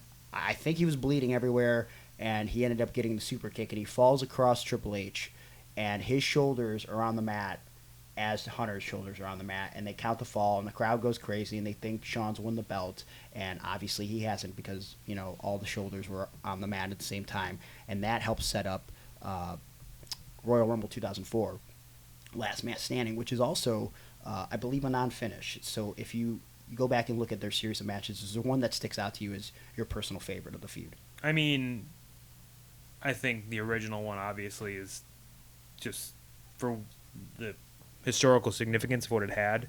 What it meant is, you know, with Shawn's return against Hunter. Like I said, like I always watch that match back with like little kid eyes, just for what it meant to me. But now even watching it back with adult 32-year-old Johnny Gargano eyes, the match is awesome. Like it totally holds up, totally amazing. A lot of their stuff holds up. Like the 3 Stages of Hell match was also crazy. Like I said, I used freaking barbed wire and fire and just so many crazy things that they did in that match. Hell in a Cell, Bad Blood 2004. That's another one that they went 50 minutes in a Hell in a Cell match. I think it's still on record as the longest Hell in a Cell match to date. Yeah, I mean, and like they're just. I think when you put Shawn and Hunter together, it's always magic, whether it's as a team or it's against each other. Because like I always remember them coming back and reforming DX later on, and like that was always super entertaining to me as well. I mean, the original DX run was the definition of the Attitude Era. It changed wrestling completely. For sure. And I just remember, you know, and I've told this story a bunch, but still I'll rephrase it to where my dad wouldn't let me have a D-Generation X shirt. And he told me it was sold out because I went to the Raw in Cleveland where Mike Tyson... so Mike Tyson joined DX, I believe, the week before Raw was in Cleveland. Were you at the Raw? I was not there. But he joined Raw... He joined DX the week before, I believe. I thought he did it in Cleveland. He might have done it in Cleveland. I know they had an interaction with DX. Because I just remember Shawn super kicking Stone Cold on the stage in Cleveland. Yep. I wasn't sure if that was the same episode as Mike Tyson joining DX. I don't think it is because I feel like that would have ended the show because what closed the show, the Raw that you're referring to, was The Undertaker and Kane. Yes. Undertaker, I'll walk through the fires of hell to face you, Kane. See, I think that happened because they rang the bell 10 times for Undertaker. Yep. So that definitely happened in Cleveland. Yeah, for sure. Okay, because you can see fat little Johnny. You're in the Gargano. front row when Kane and Paul Bearer. Yes, horrified of Kane. This is March of 1998. Thought that Kane was going to pull me out from the crowd and murder me in the ring. Yeah. Literally thought that. Yeah. But yeah, so I just remember being super pumped, and I wanted to bring a DX sign as well, and it said "DX suck it" on it. And I told Shawn the story too, and he got real. I told him it on. We did like a WWE Now thing with me, Shawn, and Kofi, and I got to tell him all this stuff into his face. I've never told him before. Yeah. Like, I used to have a DX sign, DX suck it, and like my dad was like, "You definitely can't bring that sign." And I'm like, "Why?" He's like, "That's what they say. They say suck it." And he was like, "You can't have it." I didn't even know what suck it meant. Like you didn't have any idea of what it might have potentially meant. Nope, no idea. Because I don't know if I mean, trying to think back to my brain. Suck it. In that time period, like I don't know if I definitely did not. I think I knew what suck it meant, but I didn't know like what it meant. You know, nope, I had no idea. Just like kiss my butt, like. Yeah, I mean, what I'm saying? But I know what you were sucking. Kiss my penis, I guess. You know, but I didn't know like. Yeah, so it's weird. I was not allowed to bring the sign, and then my dad told me the DX shirts sold out, which the BS. They did not sold out. They definitely stocked enough for people to have. I mean, they might have sold out. I mean, it's a different time period. They didn't sell out. Okay, so I just couldn't get one. Let's talk about Triple H. Yes. We focused on Shawn. Let's talk about Triple H. Now, is there a first time you found yourself starting to take a liking to Triple H? Because I know I don't know if a lot of people were necessarily drawn to Hunter Hearst Helmsley, the blue blood type character, would say in 95, 96. I don't think there were people that would go, you know what, that guy right there is my favorite wrestler. Because I think for me, it wasn't until the DX Army version of DX that I started to take a liking to Triple H, and then when he got to really be himself. Yeah, I think that is the kind of the key there is he got to really show who he creatively could be. Yeah. I always appreciated Hunter Hearst Helmsley's matches. Like I always for sure they were always good matches. Like whether it be the hog pen match, he always made literal bad literal crap. I guess with the hog pen match, good and entertaining, and I always appreciated that. But he didn't become one of my favorites until he got to really show himself. I guess in DX. Which version are we talking? We're talking initial, not even full blown DX, just towards the very beginning. So I'm trying to think of a time frame here. Beginning of DX? Not beginning, it wasn't DX yet, but he was kind of starting to be sorta ish DX. Okay, so we're talking October of '97. Yeah, around there. Okay, so what was?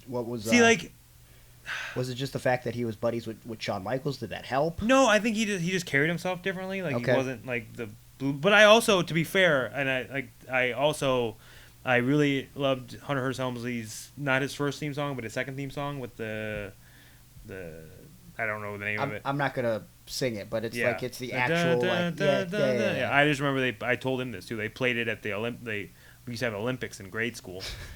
And they played the song during it, and I did the Hunter Hearst Helmsley curtsy when I accepted my medal. Jesus, that's my favorite thing now. Is I did so many of these things when I was little. Yeah, and I can tell them now to their face. I just told Road Dogg a couple days ago that I won a contest outside of the Gund Arena by like doing like, oh, you didn't know. Okay. He's like, you did. I was like filming doing like a video, like they put a song on it, and I was like, I won a contest too. And he's like, wait, you did? I was like, yeah. So like that's my favorite thing now. Is What like, was the contest? I don't even know about this. just doing the thing. Like outside it was a big group. I don't know, it was like a radio station or something, and they were like, do the road dog thing, and like I was like, okay. Do the road dog thing. And I didn't say the A word, so I said like, oh, you didn't know your butt better call somebody. I didn't say the. I was a little kid. What did you win? I think just like a T-shirt or something. I don't know. Oh, okay. Well, Yeah, like it wasn't anything big. It was like a grab bag from the thing. Well, that's yeah. cool, I guess. Yeah. All right. So it's good that you talk about he was coming into his own in '97, that being Triple H, because I think he really started to stand out to me around that King of the Ring winning time period. Yeah, 'cause yeah. He had that feud with Mankind. Yeah. And His stuff with Mankind was nuts too. Yeah, The stuff they did in the cage with like the full blown blue cage too. SummerSlam '97 and Mankind taking the Yeah, freaking the door. shot, like that's awful. So I think that was when Hunter really started to stand out to me. And then obviously I liked the DX Army version, and I think, because of the way... I mean, even his matches with Sergeant Slaughter were like entertaining and good. That was a funny angle. Like I said, like he's really good at making things that shouldn't be good very good. Yeah. No, I feel like, and we talk about this often, I feel like, obviously you embody Shawn, and even though I've only met Hunter in passing once, I feel like in a lot of ways, like I think Hunter was always good at like making jokes and like making light of like bad situations and turning them into something good. I think I'm pretty good at that too. So I'm not saying that I'm Triple H, but he is the cerebral assassin. I am the cerebral palsy assassin. What can I say? Triple H and Mankind, 1997, great feud. 98, I think it gets overlooked now because of the athleticism. It's weird now looking back too and like thinking of all the stuff that he did with like people that like Henry O. Godwin, and like they needed that thing with the Ultimate Warrior, and they needed a thing with like Sergeant Slaughter. Like he's like people don't give him enough credit for being able to take those like what he's given and making it good. Like that's the thinking back now, actually taking the time to sit here and think about it. Like, man, like he had so many of those things. They're like, here you go, Hunter. Like, make the best of it. Well, yeah, and what I was about to say was, even on paper, if you're a little older and you weren't around during this time period, it might not. Seem I even like like the stuff with Mark Marrow as well. Oh, so we're talking like I like that as well. Mr. Now thinking Perfect, back, and he was involved in the little angle. That was there. good too. Yeah. The Rock and Triple H had a ladder match at SummerSlam '98 that I feel like everyone forgets about because of the way ladder matches have progressed. Yes. And if you go back and look at that match, it's not the type of ladder match that you'll see today. But I really think it stands the test of time, and they kind of beat the shit out of each other. Oh yeah, with they the kill each ladders. other. Yeah, like, It's real bad, and I think it's a grossly underrated. Very ladder underrated. match. And that whole pay per view, like I remember, I think it was X-Pac and Jeff Jarrett that opened that pay per view as well. Yes, and Howard Finkel was an honorary member of DX because he got his head shaved by Jeff Jarrett. And I always use that as a trivia question to name all the members of DX. And so when someone doesn't name Howard Finkel, I say that they get it wrong. Cool, man. Awkward silence. Okay, Rock, Triple H. They have that feud in '98, but that feud really goes to the next level, I feel, in a lot of ways, when Hunter becomes a top guy at the end of '99, and in 2000, Triple H and The Rock kind of dominates the pay-per-view scene in 2000. You had WrestleMania 2000, the Fatal 4-Way, Backlash 2000, they had a singles match. Judgment Day 2000, they had an Iron Man match with Shawn as the guest referee. We had the return of Undertaker as the biker version of the Undertaker. They had a 6-man tag at the King of the Ring 2000 in which The Rock won the belt back from Triple H by pinning Vince McMahon. Again, we're not being filmed for this right now. Johnny, you can attest. I'm just rattling this off the top of my head, which is both he has sad no notes for this one. He had notes in the last podcast. I had notes. This is both just incredibly sad and pathetic that I know all of this. Is there a match between The Rock and Triple H that stands out to you? An angle, a moment? What do you got? So a match between him and The Rock, I mean, obviously, like you already mentioned it, but the ladder match to me was like the first one that my head goes to for some strange reason. Just because like they weren't the main event. but it still was like such a memorable ladder match. And I remember as a kid that being my favorite match on that pay-per-view. But a moment from Triple H that sticks out in my head the most was later on when he did his feud with Stone Cold. And you know what I'm going to say here. I know exactly where you're going. They did a bit where Austin put a rattlesnake and locked Triple H in a room with it. Yep. And like the next, what was the next day? It was on Smack. That happened on Raw. So they did that on Raw, and then on SmackDown. Yeah, he came out and he had this huge like fight, and he thought they were making it up like he was gonna have to retire. Yeah. And, like at that point, I guess I kind of knew about wrestling, but like I full on believed that. Like, I bought into it too. Oh wow, he's gonna have to retire. Something went wrong. Yeah, and just to cut you off for a second, it's funny because maybe we have to go back and watch that because Bruce Pritchard and Conrad just talked about that angle not too long ago on their podcast, and Bruce just shits all over that segment and how bad it was and how unbelievable it was. I full on bought it. But like I mean, we were like 13. Yeah, I full on believed it. We thought I was like, oh, something went wrong. He's got to retire. Yeah, This sucks. Yeah, that's one of those angles, those moments that gets just kind of glossed over. That's always like.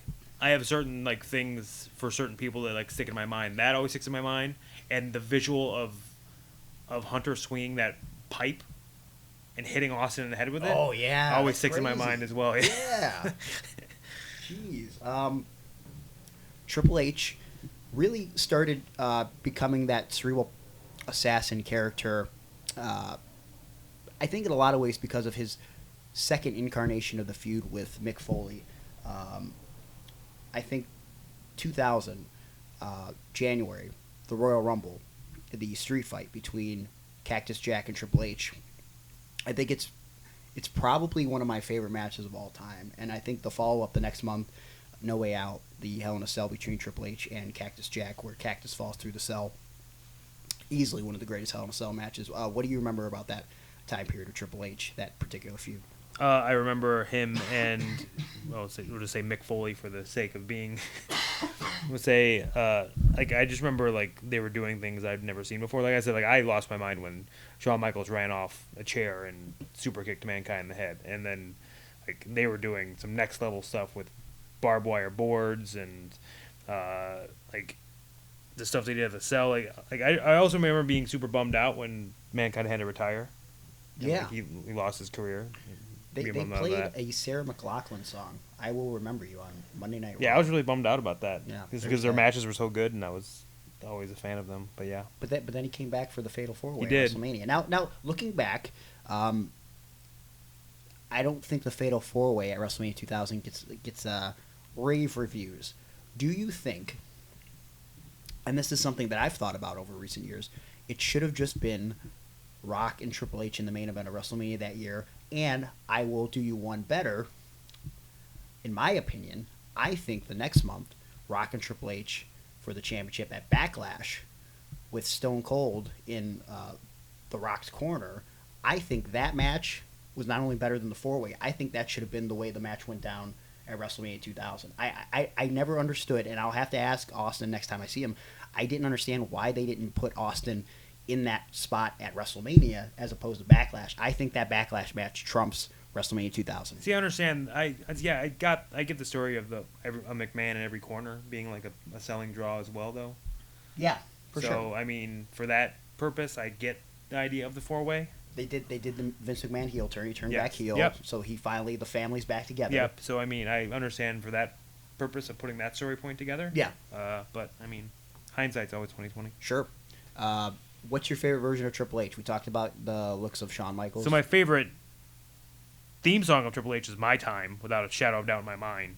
Oh, see, the now best. Now you're making stuff up now because we just had this discussion. Well, a couple weeks ago. I like the non but like "My Time" like because Candice doesn't like the non-lyrical version of "My Time," the one with all the noise. They did a weird one that he used for like a month or two that ended up getting onto the WrestleMania 2000 video game. Yeah, she doesn't like that one, but I like that one, and I also like "My Time" as like my premier Triple H theme song. Yes, very good theme. Very sad when he started using the Motorhead version. Yes, but he's a big fan of Motorhead, so I get it. Yes. Also a different character in a sense, so I also get that as well. That was more of a game character than the. I get it. But is that your favorite version of Triple H? Is that your favorite? Like my time Triple H? Triple H look. I mean the Triple H look, I'd imagine, is always like the leather vest with the jean jacket. You can't top Triple H 2002 when he came back. Oh yeah, he's super. Yeah. Yeah, I mean obviously I reference this all the time too to him. I was like that. The Beautiful Day, freaking U2 comeback video version of Triple H is just that's the pinnacle. That's the top when it comes to return videos. Like it's like that. It's like for me, it's like Triple H, Beautiful Day, U2, and then probably below it a few notches is Kurt Angle, Coldplay, Clocks. Yeah. I think every wrestler dreams of getting a horrific, devastating injury. That's all only so that they can. I've been really lucky, and I haven't had many injuries. Like I've had like some nagging things here and there, but never enough to have like surgery or anything like that. But when I was little, and like my dad would have a catering company, we delivered to hospitals, and I'd always daydream about like getting a surgery, horrifically injured, a bad injury, and like going to the hospital and like camera crew following me to film me. That's because of Triple H. He made going to a hospital to get a surgery look freaking cool. So I was like, that's what I want to do. I want to go to a hospital and get some surgery. Would you set yourself up today to get a horrific injury so that you could then go to the hospital? See, I don't think I can. I've done some crazy stuff. Like I said, we just fell off a 20-foot cage like a couple weeks ago. And you survived. It's fine. Yeah, I woke up the next day and like I could walk and I wasn't that sore. Yeah, I don't know. So like I don't know. I think my body I'm really unflexible and my body's built like a weird way where maybe I just don't my body's just so tightly wound that I just don't get hurt. If you were to get We're going to look back on this podcast when I have like 2 torn ACLs and a broken neck by the way. So let's play a little game where no pun intended, play a little game where you get an injury. Oh, you're out. You're on the shelf for 9 months. You know, the doctors say, they don't know if you're going to make it back. Let's say you tear your quad. I remember a quote specifically from one of the doctors in the video packages that they kept playing that I used to laugh at for some reason because he said it in a funny voice. He kept emphatically saying, I tore my quad. So you tore your quad. Okay. You're out for 9 months. You're not coming back. But then all of a sudden, you defy the odds. You're coming back. What's the song that you're going to use for that video package? See, I don't know. That's tough. Like, it's... you can't use Beautiful Day. Yeah. I mean, it doesn't have to be something completely modern. I think you could use something in the last 10 years. Is there a band that you might lean on if you can't pick a song? We're going to do... we're going to go back to the 2000. We're going to do Red by Chevelle. Oh, my God. That's a good one. Well, you want me to pick Linkin Park? Pick Linkin Park... Paper. Why are you picking weird new metal songs? I'm picking songs that were on my iPod when I was 2005. Probably 2005 iPod. No, 2004 yeah, iPod. But Jesus. Yeah. That's not 10. I said 10 years, and you went back to 2005. I went 15 years. Okay. Triple H. Let's see. What other time periods of Triple H matches that maybe get overlooked? Let's talk about DX 2006. People go both ways about DX 2006. Do you have a favorite match from that version of DX that stands out to you? They had a great feud with the Spirit Squad. They did. I mean, all their stuff with McMahon's always sticks out in my head. See, they worked with a lot of like random teams as well. Rated RKO, yeah, that sticks out in my head. Like I remember the Survivor Series one where like it was them and Punk and who else was on their team? Was Ray on the team? Ooh, I don't remember. I just remember that was the pay-per-view where they Punk was getting those cheers, they got like a clean sweep on the Sean super kicked Mike Knox and beat him. And asked him was he on the team. That was that's my favorite moment. No, he said who was that? Or I think he said Mike Knox. Yeah. And he said who? Yeah. So good. See, that's the thing that I enjoy is like the comedic stuff, which is weird because I don't get a chance to show that side of me that much anymore. Maybe that's because like when me and Tommaso were together, like we used to do that a lot because like obviously DX is a major influence on all of us. And Shawn and Hunter, of course, are a major influence on me and Tommaso. But yeah, like that moment always sticks out in my head. I remember going to a house show and they were on the card, and can't remember who they wrestled that night, but I remember like I went to a house show and I saw them back in, I think it was probably like 2006. But yeah, I just loved all the little like inside stuff, all the backstage skits and all the inside stuff they would do. Because like at that time, like 2006, like I was in wrestling. Yeah. So like I kind of knew a bit. So seeing them do like the kind of the wink wink nudge nudge jokes was always something that I reacted and liked. So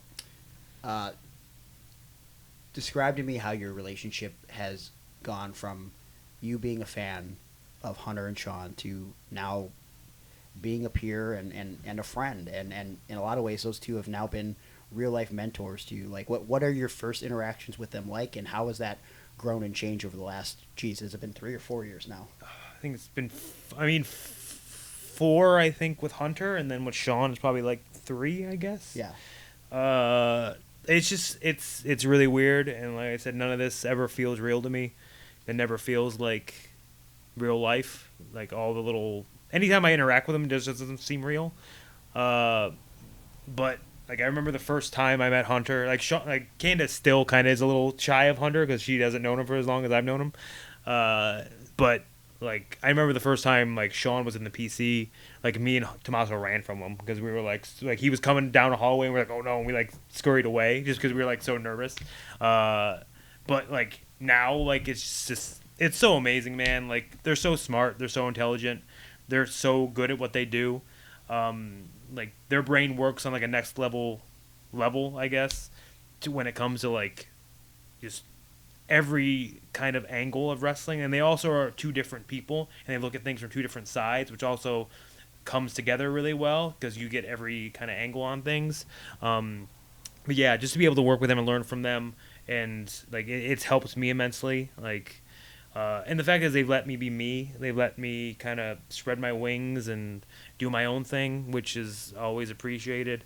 And they've just been super influential on my career, my whole career, but now even more so in the past couple of years when I've been able to work kind of side by side with them. Is there a tip or like a bit of psychology or just general wrestling knowledge that maybe, and I know in a lot of ways you kind of think on the same level as Shawn and Triple H, but is there something that they've taught you that maybe you thought completely the other direction about until they kind of said, this is how I think you should try it, or even if it wasn't something that completely changed your mind, is there something that they said to you that you went back and said, you know what, you're right, and you tweaked it? Yeah, I mean, that happens a lot. Like, I always kind of go into takeovers and things like that with a certain idea, and obviously, like, I present certain things to Shawn and Hunter because they are obviously way better at this than I am.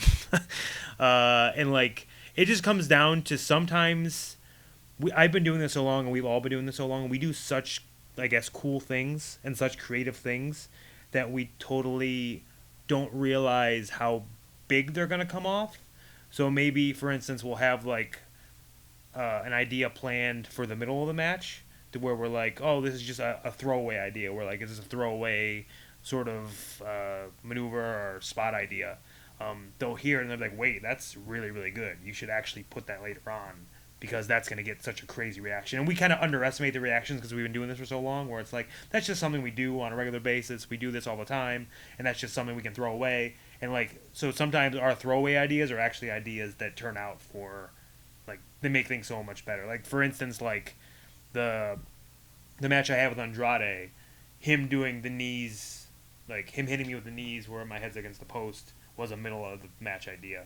And we made it such a big, pivotal story point later on. Sure. Just because, like, that was their call, and, like, it worked out so much better. Like everything... I've learned and I've known for a long time that, like, whatever they say and their ideas are probably the way to go because they've been doing this a really long time and they're really, really good at it. So it normally works out for the best. Now, what do you attest to that feeling to? Like when you talk about you're going to put the knees with Andrade in the middle of the match, that mindset, do you think it's from being on the independent scene and that's a little bit more demanding in terms of like yes. what they want to see? 100%. Yeah.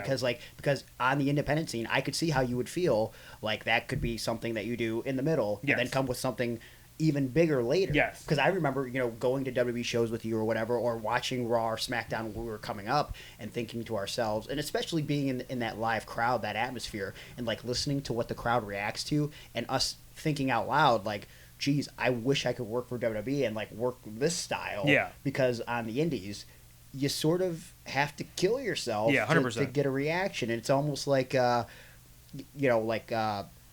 impressed me, Yeah, and I don't think I could wrestle the indie style anymore. Like I have crazy matches in NXT, but like I think another PWG match would just end my end my career.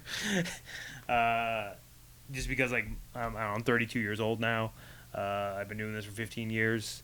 I got a lot of wear and tear on me. But like luckily like WWE's so good at taking care of me and like resting me when I need to rest, and like you said, like you had to do so many things on the indies at such a high level of like so many crazy things after crazy thing after crazy thing. Like luckily in WWE we get to kind of scale it back a bit. We still do a lot of crazy things. Like I said, I just fell off a 20-foot cage like a couple weeks ago, but still like it's such a safer place and such a good place to work. It's everything I could have dreamed of. So that's a very corporate answer, but it's also the truth.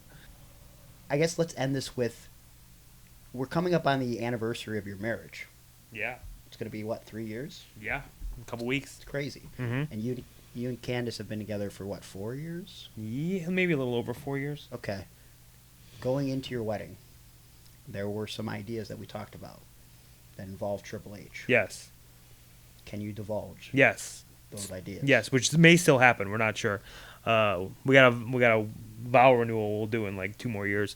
But yeah, I wanted to film something where a video interrupts the ceremony, and it's Triple H in a limousine, Triple H in his car in Vegas, and he says, obviously the wedding can't happen. Obviously, he does the whole bit from when he married Stephanie, and he looks over and says, "Say hello to the new Mr. and Mrs. Hunter Helmsley," and it's me passed out in the passenger seat of the car, and Candice can't marry me because Triple H already did. And see, you guys weren't as close as you are now. I know, now I could definitely do it. But see, I remember, like, I was pressuring you to do that. Yeah. I said, obviously, marriage is a very sacred thing. Yeah, I didn't know him that well yet. It's so important to make things at your marriage go viral, but I really pushed for this because in my head, I thought to myself, what could be better than Triple H reenacting the Vegas wedding to Stephanie, and for the camera to pan over only to see you sitting passed out, drugged up, because we know you love drugs, in the side. We're just sleeping. I mean, so it's PG now, so I'll just be sleeping. Yeah. you took some NyQuil? Yeah, I took NyQuil. Fade Out by Redcon 1, which is a very powerful sleep aid formula. Oh my God. Shout out to Redcon 1 on this podcast. Okay. Can we do that? I don't know. Whatever. Maybe they'll sponsor the podcast. Well, I guess that's it. I think we delved a little bit into the careers of Shawn Michaels and Triple H and their influences on your career, my career a little bit. What do you think the future holds for your relationship with Shawn Michaels and Triple H besides marriage to Triple H? Yeah.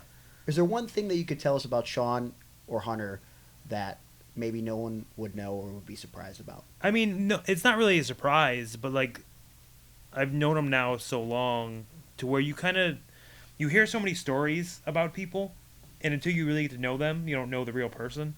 And like Shawn and Hunter are just such genuinely good people, and I know a lot of people are going to think that I'm saying that just because I have to, because I work for them, but like no, they're genuinely good people. They genuinely care about people. They care about their employers. They care about their employees. They care about just helping the future, and they care about helping wrestling.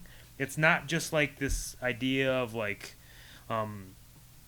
they did, like, because a lot of old timers have this idea of like it needs to be this way and things need to be done a certain way. It needs to be like the old days. Like they're so good, and I guess it shows in their career where they're able to adapt and evolve their own styles in the ring to where they see where wrestling is headed, and they embrace it and they encourage it. Like you can see with NXT, they have their fingerprints all over NXT, and NXT is the hottest thing going today. So like they're just genuinely good people. They genuinely care about the future of wrestling. They genuinely love this. And when you have passion and you love something, like it comes across in your work, and like you can see that in NXT. It's just filled with a lot of people that are very passionate about it from the top down. and they're just so easy to work with. And like, yeah, it's literally been a dream come true just being able to work with them. And I can't wait to see what the future holds, being able to work with them for hopefully many, many more years and make a lot more memories with them. And who knows, when I'll be 40, I'll tell you more about, in 8 years, I'll tell you more about our relationship. I thought you said you were going to retire at 35. Yeah, I might. I mean, maybe I'll be working backstage at that point, so I'll tell you more about our backstage stuff. All right, sounds like a plan. Well, thanks for sitting down with me for a little bit here, and I guess now, because we literally are not cool and have no lives, we're going to go to the gym now. Yeah, because you ambushed me to do this podcast. And I'm sorry. Yeah. And I love you. Okay, bye. Super kick. Yeah. Everyone knows that I love good vintage wrestling merch. But when I want the best of the best, when it comes to finding vintage wrestling memorabilia, I go to the Savage Stash.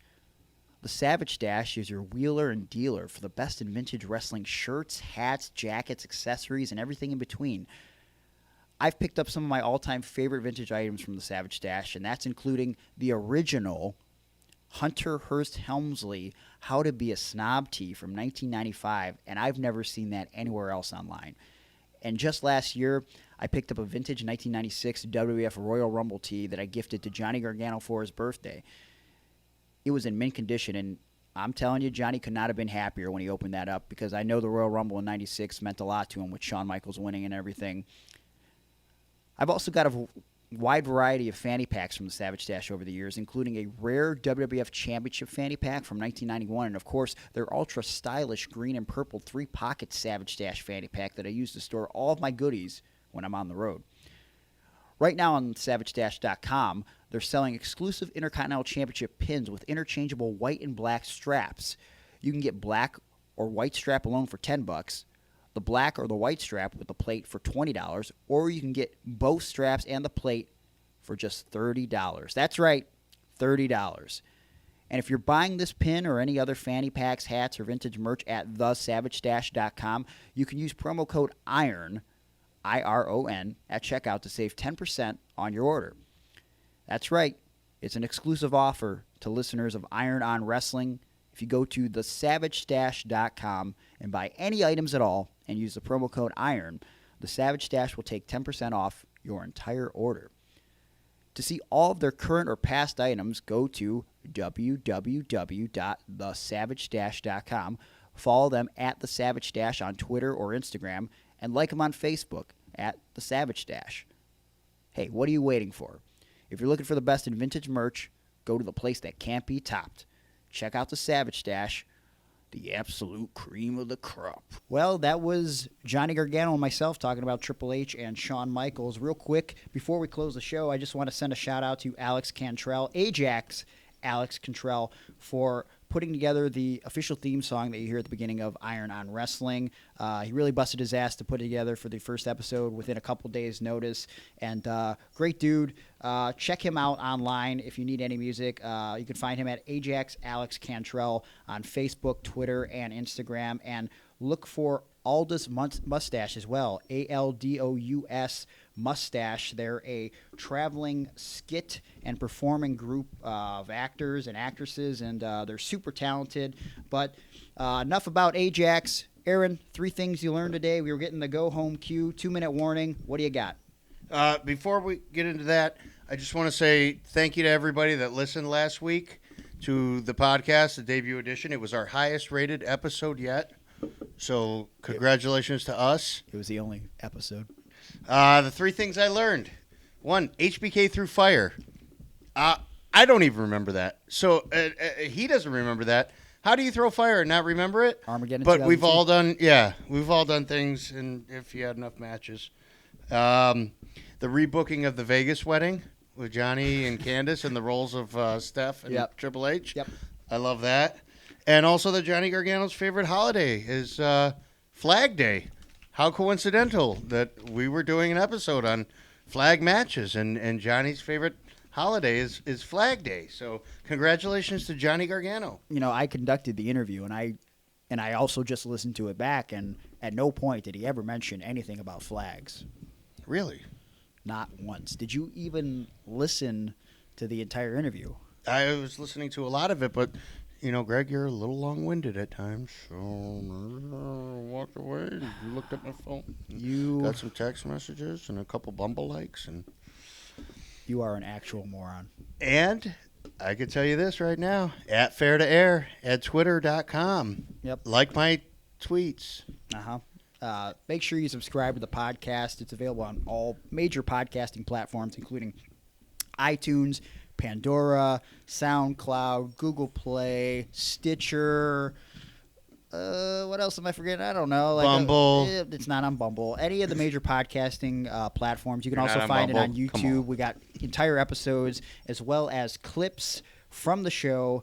And you could follow me at Gregory Iron on Twitter, at Gregory_Iron on Instagram. 53 seconds And you can until- find me on Facebook until at Raw with Vic. Gregory Iron. Just take a little search there. And that's about it. Make sure you follow and like the Iron on Wrestling accounts Blah, on blah, Facebook, Twitter, Instagram, blah, blah, blah. We got to go home. Hey, thanks for tuning in again this week.